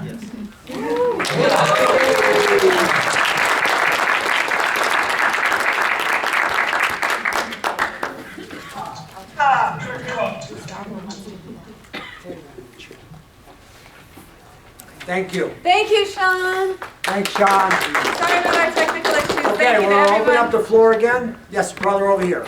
And come up and identify yourself. And then these two brothers over here. Hello everyone, sorry I'm late. I just got out of work and came straight here, so very much was barging in and going to give my opinion. Give your name? Oh, yes, that's important. Hello, I'm Summer. I'm with the Multinational Communist Party. We're a Marxist-Leninist party trying to figure it out. I understand that this is the portion of the weekend where we're forming the action plan and condensing what we have to kind of have goals that we can now take from here and work on. The biggest gift that I was just in Cuba for the first time over New Year's with Vincent Ramos Brigade. And yes, highly recommend. And it was a privilege to be able to observe Cuban society and to be in Cuba and to see what was going on. But the biggest privilege was to be observed by Cuba, right? Even on one of the panels that we went to over the week, there was a time when someone asked the question to the people, the Cuban representatives that we were speaking to, tell us what to do, right? What do you think that we should do? And the answer was, you have to figure it out, right? How we figure it out is we have to step out of the hamster wheel and observe this society. We have to observe how we're treating each other. We have to observe how we are interacting with one another. Right? And on this time in Cuba, I asked them, can you tell us the patterns and behaviors, the patterns in our behavior that you see that we cannot see? What flaws in the way that we, as people from the United States, are treating each other are we doing that you can see that we cannot? Right? And they told me many things. Some of the things that they said is that you're all very afraid of each other. Right? I'm talking to everybody in this room. We're all very afraid of each other. This is by design. Right? This is by design of the industrial project here in the United States. You don't touch each other. You don't hold each other's hands. You don't express your emotions with each other. You're all like robots. Right? We ask you how you are, and you say, I'm good, I'm good, I'm good, like a robot. Right? I don't know how we can surmise this into an action plan. I just really think it's important to tell everybody that is in this room, that when you leave this room, to step out and observe the ways in which we are treating each other. Right? Because if we want to bring a social revolution, a social transformation to this country so that we can end the blockade, because it's not going to happen by writing to our senators and Congress, whatever. So it's not going to happen that way. Right? It hasn't happened so far. Right? If we are serious about revolution, if we are serious about transformation, if we are serious about helping the people of Cuba, then we have to figure it out. Right? And we have to figure out what are the flaws in which how we are talking to each other, how we are treating each other, what is getting in the way of us building trust with each other, right, on a social level. I would like to talk more about this. I think it's heavily tied to the cell phone addiction, which is a 15-year-old phenomenon. If we look at it from a materialist perspective, right, as socialists we are materialists, right, it is only 15 years old. Right, this assumption that they make it seem impossible, but it's fucking up the way in which we are able to talk to one another dramatically. And I would like, if you would like to talk more about this, please, for the love of God, see me. Thank you. Thank you very much. Okay, let's continue. Okay, we have a message now from Gustavo Rojas. Well, he's actually from the live stream. So go ahead, Gustavo. Yeah, we're going to try and bring Gustavo Rojas up here on the live stream. Gustavo, you are muted. Can you unmute yourself?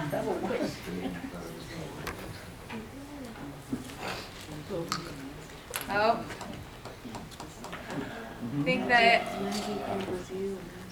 the answer might not be yet. Okay, while we're waiting. We'll do someone else on the floor and see if we can get Gustavo. Sorry about that. Okay. Yeah. Yes, these two brothers over here, go ahead. Go ahead up front and then you're next. Yeah.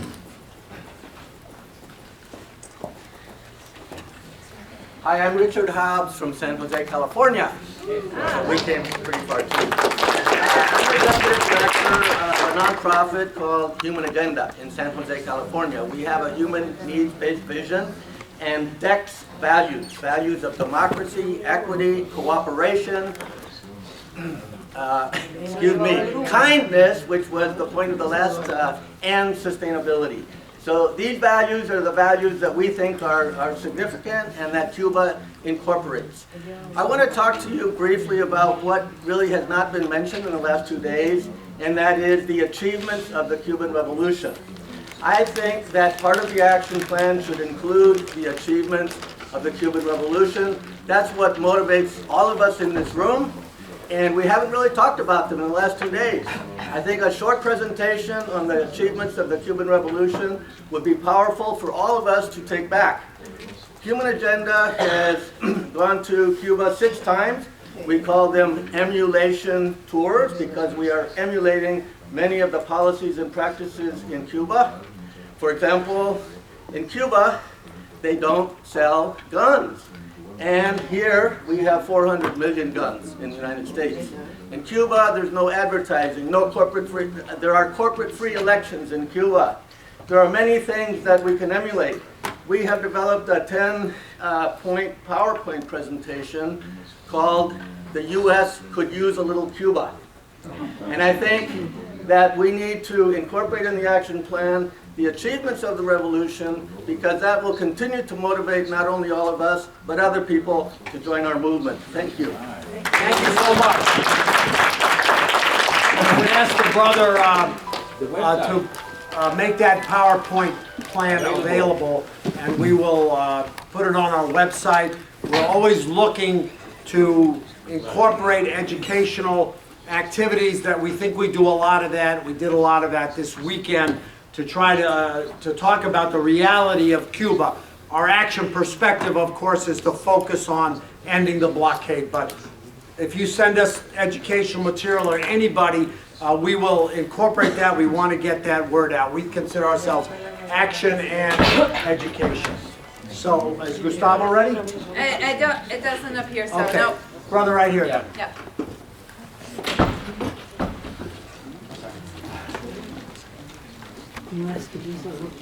Yeah. Hi, my name is Shane. I came all the way from the 3 train. I'm one of the few New Yorkers here, but here's the thing. Recently, we've been seeing this ramping up of this Cold War with China, this Cold War with Russia, and now it's coming to Cuba.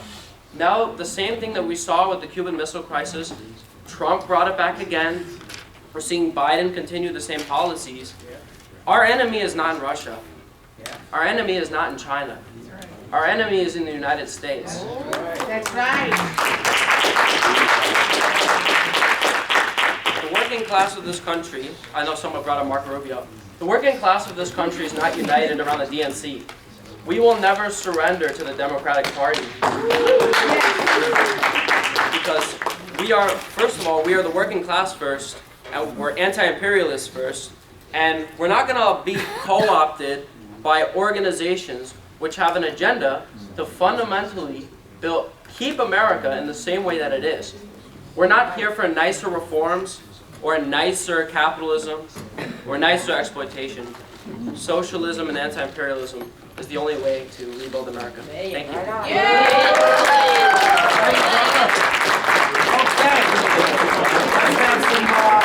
More hands until we get our online side of things.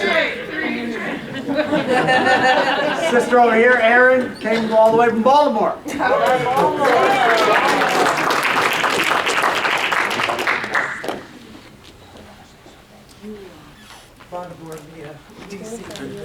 My name is Erin Hawkins. I'm with the DC Metro Coalition and the Socialist Workers Party in DC. And I just wanted to come back to the point that I think Solimar raised around the FBI and the attacks, you know, the attack on both the Black rights organizations, the Puerto Ricans, and the real aim is the working class and the growing resistance we see amongst workers. I mean, if you look, you know, you mentioned this fact that there are counter-revolutionaries outside the meeting right now, right? I mean, that's a part of the growing resistance of working people and the fear that, you know, they have of working people. And I think our response as a, you know, as a coalition should be, how do we reach that? How do we respond to that? I just wanted to say something that you raised this whole thing around what Cubans sort of view us.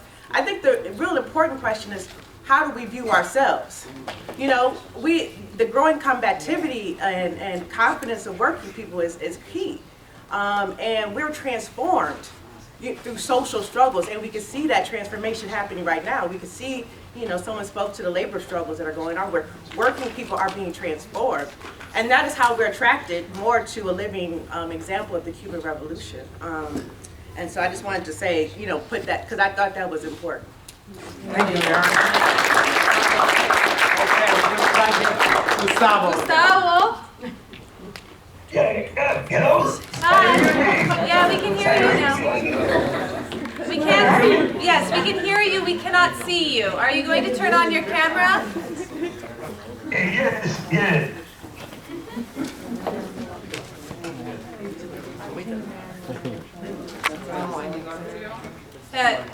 No, but he's not here with us yet. Oh, not quite. No, his voice is here. It's his camera. But I can send a message, I can talk a little. Yes, go ahead. Okay. Well, besides giving a very, very warm embrace, fraternal embrace to brothers and sisters from the US and Canada and the great coalition for normalizing relationships, I would like to add another ingredient to the plan, to the comprehensive plan that is being presented to in this conference. And it has to do with the legal aspect of the war US is fighting and Cuba. Because that war, sometimes called the blockade, it really goes against the US Constitution and its basic principles. It goes against the international law as it states in the United Nations 1945 chart, and it's been also condemned over the past 3 decades by most countries and communities around the world. And what I'm suggesting is that the USA, the coalition, gets with the top law schools in the country to study the legality of this war against Cuba, and the legality of its externalities and sanctions. And since they are all illegal and accommodated, I think we can have a verdict by the end of the year that would really go strong at the national U.S. election, in the next U.S. election, so presidential election. And that way, the Cuba fight, the Cuban resistance, and the clamor across the world to stop that genocide would grow big in the U.S. mind, beyond the media. Therefore, what I'm recommending is getting together the top, maybe 5 to 6 to 8 top U.S. law schools to research the case and come up with a verdict that we all would be disclosed to the entire world, but mostly to the people in the United States. And that would be an argument to possibly elect a decent U.S. government for in the next presidential election. Thank you very, very much. It's been great being here with you, and we will continue our struggle for freedom and dignity to the world, and for the USA to be able to breathe internally, and give us that element to support you in the coalition from across the planet. We want to be united in the solidarity, and we want to be effective. Thank you very much, brothers and sisters. Gran abrazo. Thank you, Gustavo. I will be in touch with you. Maybe we can write a message. We can write a few sentences to suggest. Thank you for joining us here today. Next I have Norton Sandler, who's... Thank you. See you soon. Norton Sandler, I believe is joining us from Los Angeles. So Norton, if you want to turn on your camera, if you're able to, we'd love to see you here. Or you can just speak if you can hear us, if that's better. I'll just speak if that's okay, Allison. That's all right. Welcome. Go Glad ahead. to be with you. The low point of labor resistance in the United States is behind us. This is an extremely important point to digest. It doesn't mean there are giant struggles going on today, because there aren't. We don't force But it does mean that there's an openness, especially to solidarity among working people in this country on a level that hasn't been seen for quite a while. The fact that the low point is behind us is of world significance because of the greatest help to Cubans, to revolutionaries anywhere in the world, is the deepening of the class struggle in the United States. Any opportunity we have to extend solidarity both ways, either from Cuba to the U.S. or from the U.S. to Cuba, is extremely important. And we should look for opportunities, especially in the labor movement, to do that. For example, the Cuban rail workers sending a message of solidarity to rail workers in the United States over what happened in East Palestine. It's a real example. And we should try to find ways to reciprocate. Workers in Cuba cannot believe the conditions that we work under in the United States. So anyway, the solidarity is really important. And there are all kinds of opportunities for us to take advantage of things that take place in the world and in Cuba if we're alert to it, to build support and to build solidarity in the labor movement. So I'll just stop there. Thank you, Allison. Thank you, Norton.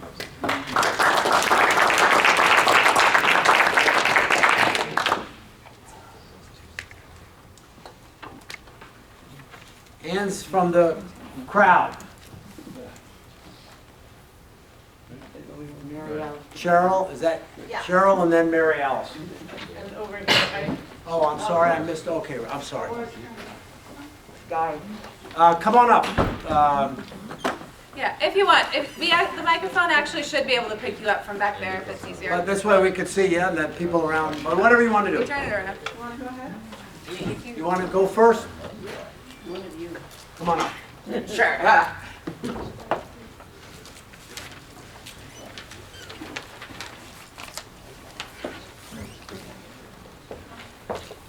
Yeah. Hi again. Skylar Soul, pronounced she, hers, all the way out from Denver, Colorado. Oh, yeah. Wow. On stolen Arapaho, Cheyenne, and Ute lands, and representing the VB here. So great. Yeah, so I guess I just wanted to say I'm also a high school student, so I just wanted to add. I just wanted to add that I think that we should do a big push on really engaging youth, not only youth in college and students in college, but students in high school, because high school is really a time where U.S. propaganda starts to really hit in the education system. We get all this dictatorship nonsense, all this Fidel Castro was gonna come steal the children nonsense, and that's how the curriculum is set up. But it's also a time when a lot of youth are questioning sort of these dominant narratives and are being it's a very ripe time to really hit young people with political education. So I think it's really key that as we focus on this incredible action plan that the comrades here who organized put together, that we also focus on really organizing the youth in that. And I'd love to see, and I'm hoping as we spin up something in Denver, I'd love to see groups across the country really go into high schools and attract youth to the movement, even if it's just talking about the successes of the Cuban Revolution, and sort of unpacking these propagandistic narratives that we're taught. I think that's really key in making sure this movement has longevity, and this movement goes into the next generation. And I mean, I think the youth are very ripe for organizing. We're all thinking about how fucking expensive higher education is, everything is, honestly. And to see in Cuba, I know it changed me to see free college, free everything, basically. It really changed my organizing and gave me hope growing up in a world where there isn't a whole lot of it, or a country at least. So basically just wanted to push that, I'd love to see groups organize more students to go, high school students to go to Cuba on these brigades, and just organize more in high schools to really let students know about the realities of Cuba, the realities of the Cuban Revolution, and really just connect those struggles there, because that's where we start educating people to build this movement to a point where we really can do really powerful action to end blockade. So thank you. Great example of the new generation articulately and politically figuring out moving forward, and we thank you, and we've seen a lot of examples of that over the weekend. It gives us great optimism for the struggle. Cheryl. I have a couple of small... Cheryl Labash, National Network of Cuba co-chair. Small but significant edits. In the list of, women, labor, can you not hear me?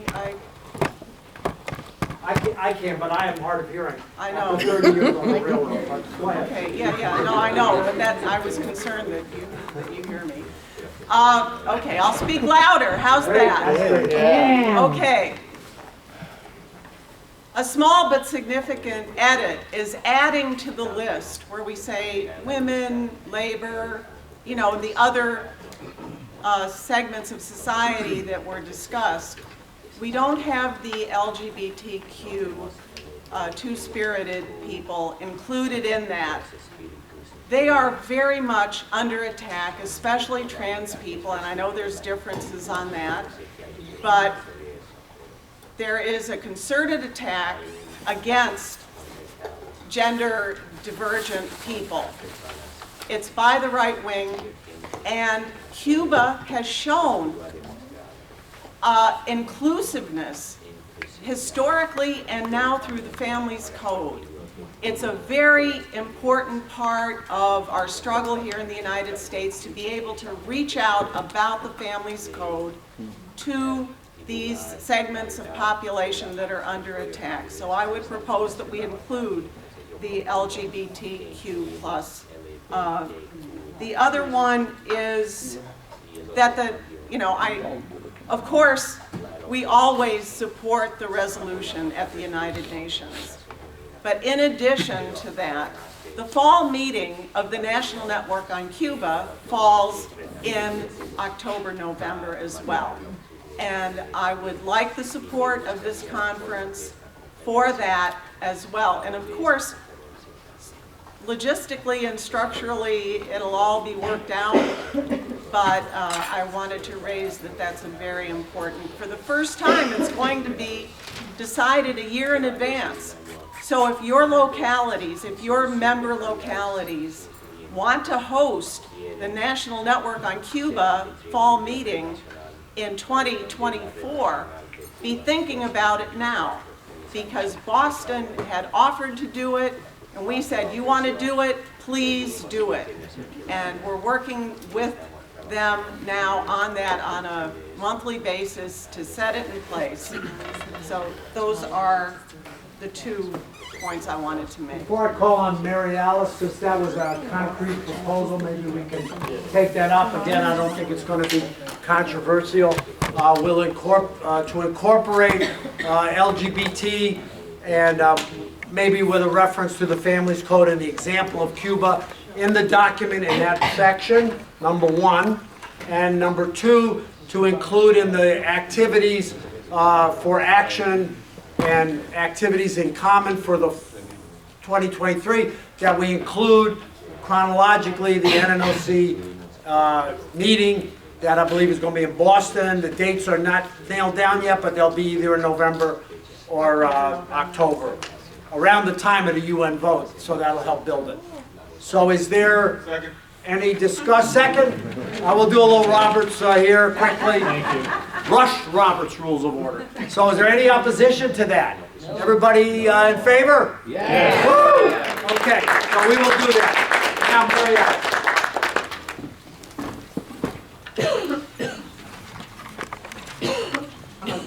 I wanted just to come back to one of the things that does. Identify yourself. Oh, sorry. Where's the camera? Okay. Mary Alice Waters, Socialist Workers Party. One of the things that our sister from Puerto Rico emphasized here, I think is very important. That's that people know what to do if the FBI comes and knocks on your door. And the instructions that and the way they handled themselves on this was extremely important. You don't talk to the FBI. Period. They're not friendly. They're not on our side. Anything you say, anything you do, it will be used against you and others. And you know, we need to educate ourselves on these questions, and these experiences that some are going through now. It's help to reinforce them. Secondly,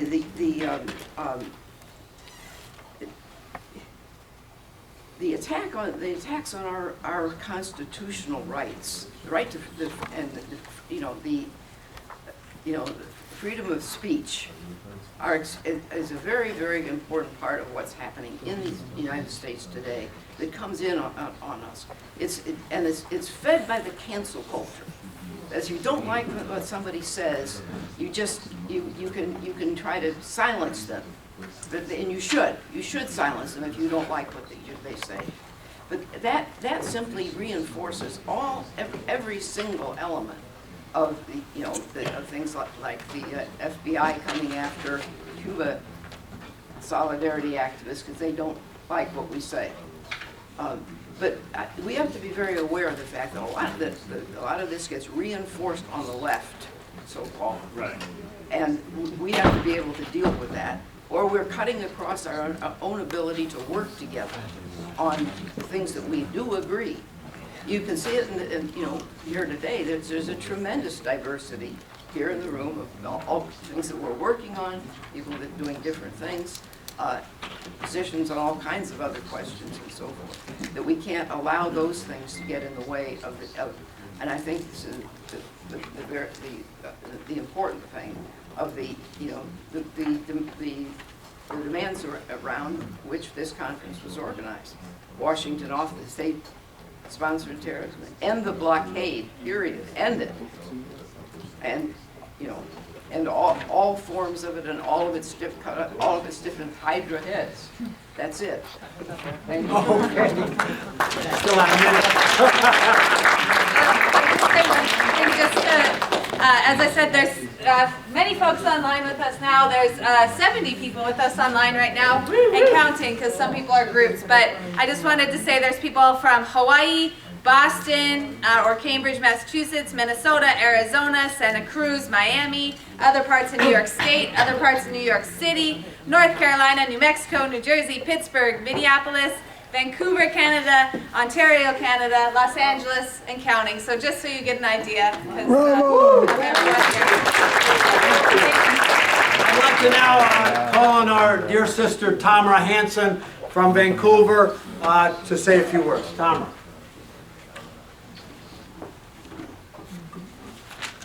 Okay. Good morning, everybody. Good morning. Good to see you all again. Sorry I arrived tardy this morning. It's the afternoon. You're right. Thank you, Gail. Morning, afternoon. No worries. Good to see you. Yes. Sorry for arriving a bit late this morning. It's been a lot of travel the last couple days, and really looking forward to staying a couple extra days in New York and connecting with folks. Again, my name is Tamara Hansen. I'm the coordinator of Vancouver Communities in Solidarity with Cuba.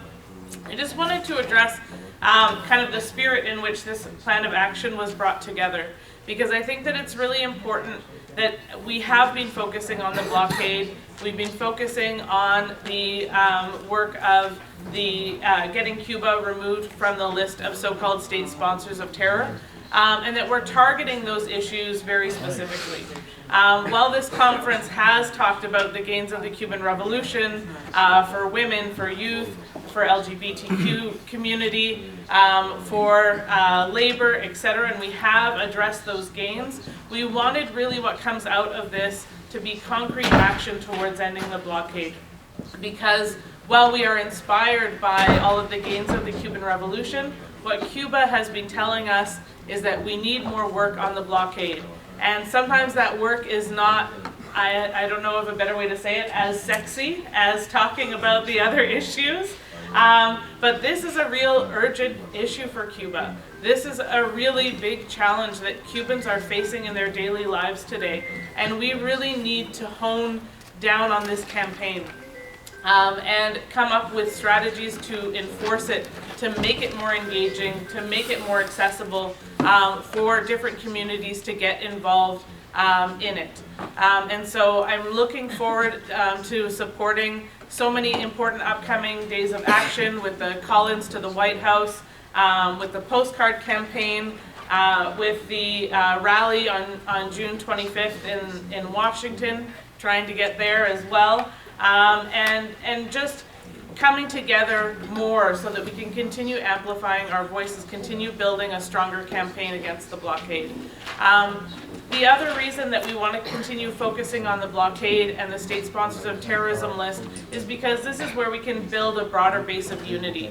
We have people, representatives of local government, who might not be able to talk about the gains of the Cuban Revolution, but they can speak out against this U.S. policy. We have people like Carlos Lasso and so many other Cuban Americans who maybe aren't ready to talk about the gains of the Cuban Revolution with us, but they are ready to talk about ending sanctions on Cuban families. And so we want to create a plan of action that can bring more people into our work, that can be a broad umbrella for integrating new folks into this work. And I think that that's what the spirit of this action plan was, and I'm really glad with the discussion that I've heard so far. Just to wrap up, I did want to announce two things because I was sent on missions by different people who were like, take this to New York, take this to New York. So very first, if you didn't see it yesterday, there is going to be a journal coming out soon from the Canadian Women's Studies Association, and it is going to focus on Cuban women, politics, culture, and revolution. And they are looking for, academics or inspiring academics to write papers on the issue of Cuban women, or if people have already written papers, to be published in this guide. So there's a call for paper that is here. I'll make sure it's available to folks on your way out. If you are interested, there's a whole list of different issues that they're looking for papers on. That would be fantastic. The other thing that I want to invite everyone to is on Sunday, April 16th, there's going to be a webinar called End the Blockade of Cuba. Is your bank blockading Cuba? Now, for you Americans, yes, all your banks are blockading Cuba.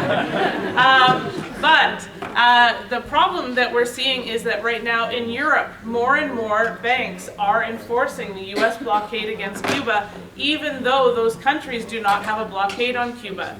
And so Vancouver Communities in Solidarity with Cuba has joined a campaign called the 1 Cent for Cuba campaign, coming out of Europe, being organized by our friends in Rock Around the Blockade, the Irish Cuba Solidarity Movement, as well as organizations in Spain, Belgium, Germany, who are coming together to challenge these banks, and in order to raise awareness about the fact that these banks are not following the law and are interrupting people's ability to do banking around Cuba. So, thank you. 1 second. So of course,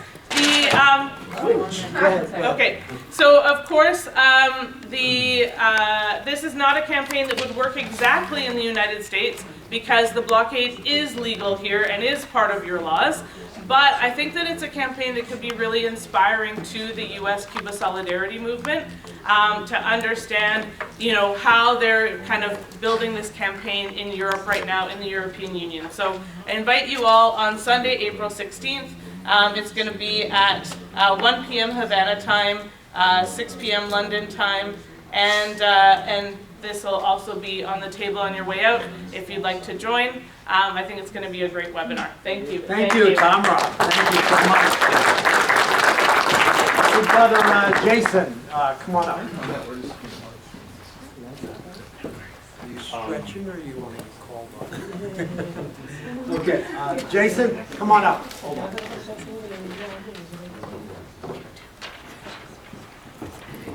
Introduce yourself. Yes. How are you doing? Jason Corley, Cuba Sea Coalition, New York, New Jersey. I don't know if this has been formally proposed, but I suggest that we have an action toolkit that we can put together. Maybe Cuba locally here, we can do it, or anybody can take the initiative, any representative of any of the organizations here. What such a toolkit would be is it would contain things like the 15-point plan. That is, when you put that together and send it, that could be something we put in the toolkit. Another thing I would add to such a toolkit, along the lines of what was said before about the FBI, is concretely what to do if the police or FBI come to your door. That should be in such a toolkit, I think. Outreach regarding high schools, college. I would just, include, I mean, it's been talked about certainly, but I think a written reminder. I think what types of groups, organizations on high schools and colleges you can reach out to, doing direct street outreach, to students as they leave school, as they come in, depending upon your work hours, etc. I just wanted to throw that in as well as an important emphasis. And just very quickly along the lines of high schools, 25 years ago, I invited Kenya Serrano to speak at my high school. 25 years later, there's much more interest among youth around issues like this. So let's not sleep on that. Thank you. Thank you, Jason. Okay, listen, folks, I got an important announcement. Okay, so some people have been leaving. The bulk of us are still here. We do have a handful of haters out there, and because of that, and because of the presence of a large number of our Cuban guests, we have made special arrangements and we want to bring in one of the heads of our security, Willie, to make an announcement because we want people to leave in an orderly direction. So, manner. So, Willie, we're going to be wrapping up this meeting in the next 10 or 15 minutes. We got a couple of things. We have the room till around 2 or so. So go ahead, Willie. All right. I think so far we've had a great conference. I'd like to thank everybody for their patience and time. Now, because we do have a layer of counter-revolutionaries outside, we want to leave here in an orderly and most importantly disciplined manner, which also means we're going to leave in groups, and we want to escort everybody out so that we're going out the right entrances, and we avoid any conflict or confrontation with them at this point. So hopefully this will all end, and we can organize everybody to leave at a certain time. If you have to leave before the end of the program, I'll be outside, or somebody else from our security will be outside to help guide everybody out. So I thank everybody for your patience and cooperation with this. Thank you. Thank you. Okay, so we're going to take a final speakers list, I think, and then we're going to ask our Cuban friends to maybe give us a final statement or say some remarks. I haven't seen any objections or opposition to any of the main points of the plan of action. There's been several amendments that I think have been friendly and accepted, and that we're going to incorporate into a final document. So I think that we're in good shape in that. Let's take a final list if anybody wants to speak briefly, 1 to 2 minutes, and then we want to give the floor to our Cuban friends, and then we're going to do what Willie suggested and organize the security. Are you stretching, Gail, or was that a point? Okay, come on up. And then Allison also. Come on, Gail. Really quickly, very quickly, I just wanted to say, it's not just about us focusing on Cuba and what Cuba needs, but it's also what we can receive from our Cuban friends. And one of those things is to accept this generous offer to study medicine in Cuba. So I think that we should find a way to incorporate that into our resolution. Our appreciation of what Cuba has to offer. So it's not just a one-way two-way street. It's not just poor, poor, you know, that narrative, poor, poor, pitiful Cuba, but that we also would benefit from improved relations. So somehow incorporating that in. Absolutely. And reminding them to apply to Eli. Yeah, we never refer to Cuba as victims or sufferers. They're fighting people, and we're part of that fight. But at the same time, we recognize that the purpose of the blockade is to increase suffering, increase misery, increase stress. Okay, Allison. Hi, everyone. So I just want to take a moment in my other capacities here, which is as representative of Friends of Cuba Against the U.S. Blockade Vancouver, and as I said before, Fire This Time Movement for Social Justice.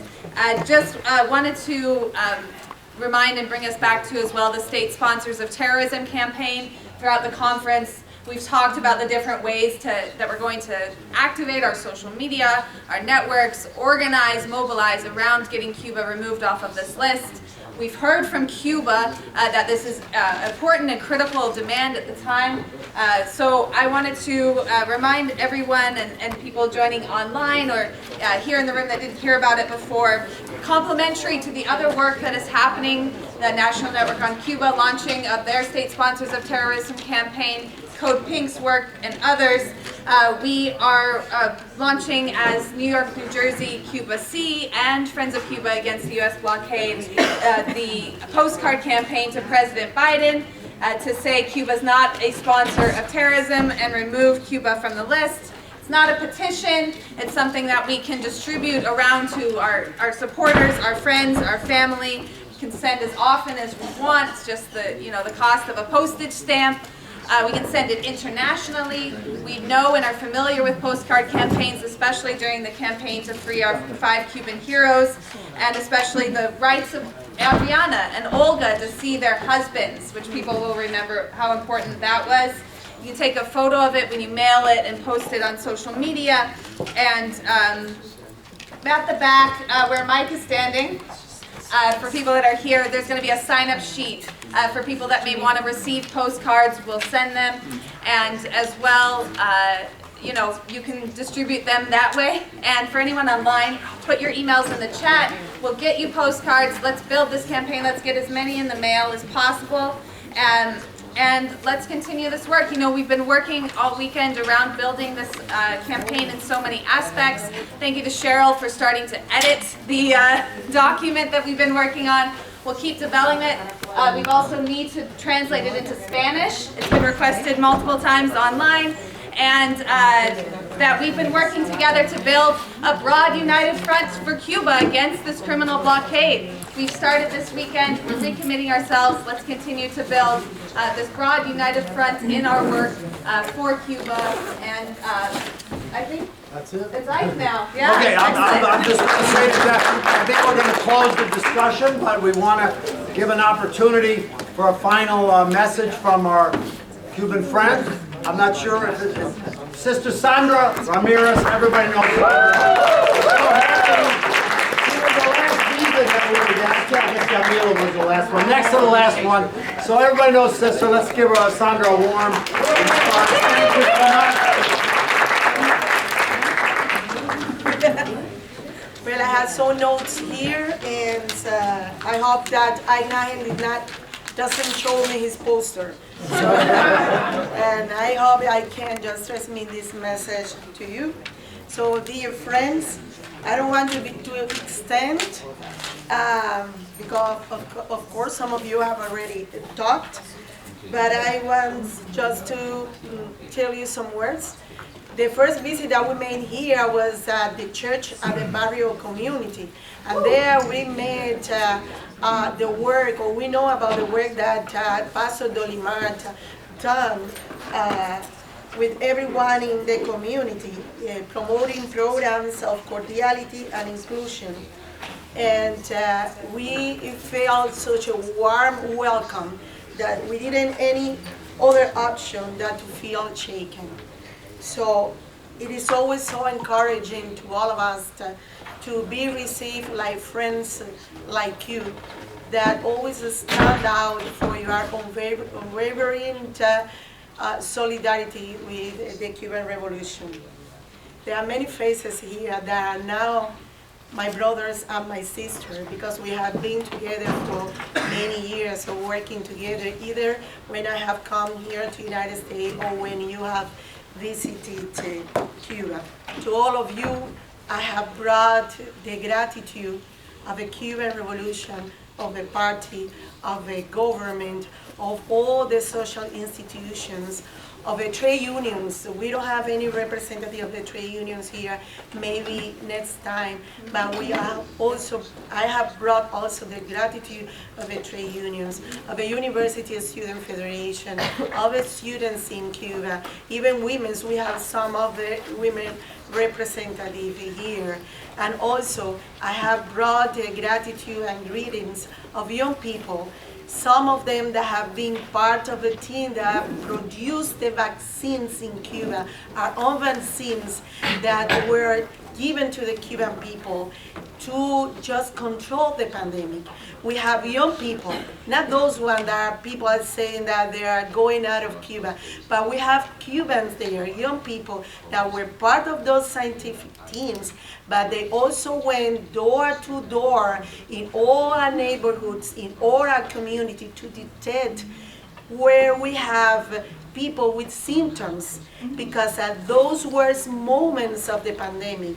So we could manage to control the COVID because of the support of young people in Cuba, of especially our scientists. And by the way, I would like to mention that the two leaders of the Abdala and Soberana vaccines, the one that are leading those groups that produce that vaccines, they are women. So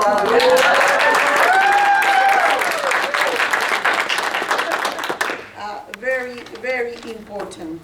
So of course, there are many challenges that revolutions are facing right now.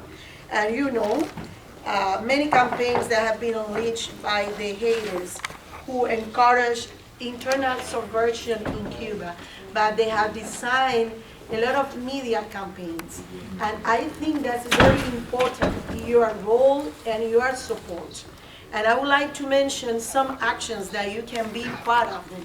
It's important that whenever you visit Cuba, you can also use your pictures, your experience, and to transmit that on social networks, because they are also attacking Cuba on those social networks. And sometimes we do not be present there, but it's in those platforms where those people, where they are more attacking Cuba, especially with lies. So it's important the role of all of us in those platforms. I would like to mention, for example, every 17th of each month, the Cuban Institute of Friendship with the People developed an action on a virtual platform since early in the morning, around 9 o'clock, but also at 9 they have an audio chat. You can connect with that action and you can transmit your experience and also to ask questions, to know how more other solidarity groups are doing, not only in the United States, but in other countries. It's also important what Vancouver communities and also the Canadian Network on Cuba have done sometimes during the 17th of each month. But also the caravans, car caravans, bikes and rally that many cities, and I know that the country that was encouraged this for the first time, this movement was precisely here in the United States. But we have had moments that these actions against the blockade at the last weekend of each month have reached over 50 different countries. So we have this year to try to reach more countries, and we have to continue working to try to involve more cities. So it's good to know that we have Colonel Anwright here, also from Hawaii, because even in Hawaii, the Cuban Revolution has friends. So thank you so much, brother and sister. So I have brought the gratitude of all my people. So thank you for not getting tired. Thank you so much. So we won't get tired either. So we will continue forward. We will continue defending the socialist project of the Cuban Revolution. And we hope that continue now with your support, and you can be always back outside. Cuba sí. Bloqueo no.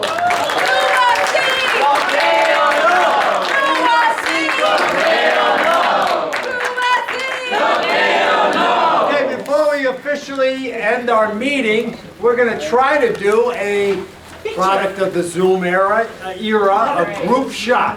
So we're going to ask people to turn on their cameras, or Alice is going to tell you how to do it. I don't know. Yeah, we're going to ask, we've asked people online that are able to turn on their cameras. We'll hopefully start seeing some more folks appear. You can see some of the folks that have joined us online on the screen. And then we'll do a group photo here too. If people want to come down to the front and would like to be part of the photo, we can join and do our best. I know it's a tight space, but let's take a photo together and celebrate the beginnings of a recommitment to the work that we've already been doing together to build this united front in the fight against the criminal blockade on Cuba. If anyone online, if you can hear me, if you haven't received the invitation to become a panelist and you'd like to turn on your camera today, please raise your hand. And again, before people leave, if you can't squeeze in. And you have to be the picture too. Oh, so that's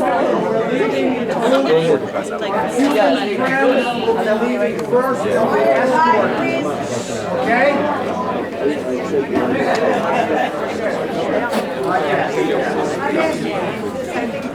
Facing this way, so come on.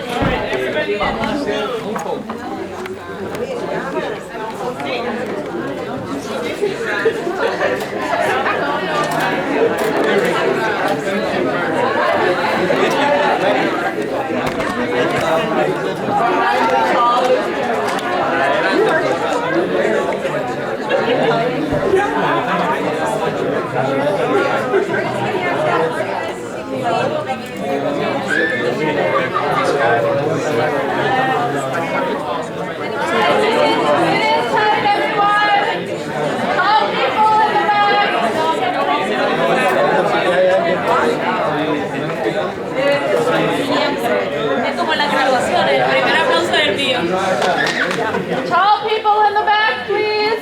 Everybody back here. Tall people to the back, please. I see some not so tall people in the back.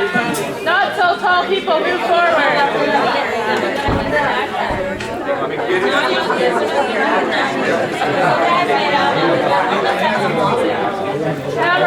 Camera, go on the other side of Allison. Go on the other side of Allison. Just camera. Gail, what are you doing? Get ready to take a picture. Yeah. Rosemary, either you're in the photo or you're not in the photo. On your screen, right? I'm just trying to get join the photo. Alright, over there. Photo. Oh, that's looking better. Oh, that's much better. I think you're right. That took you a little bit. Camera, give. Alright, and no, we need our screen. 1 second. Okay. Put up your fists, everyone online. You're gonna block your low fists, low fists. Viva Cuba! Que viva!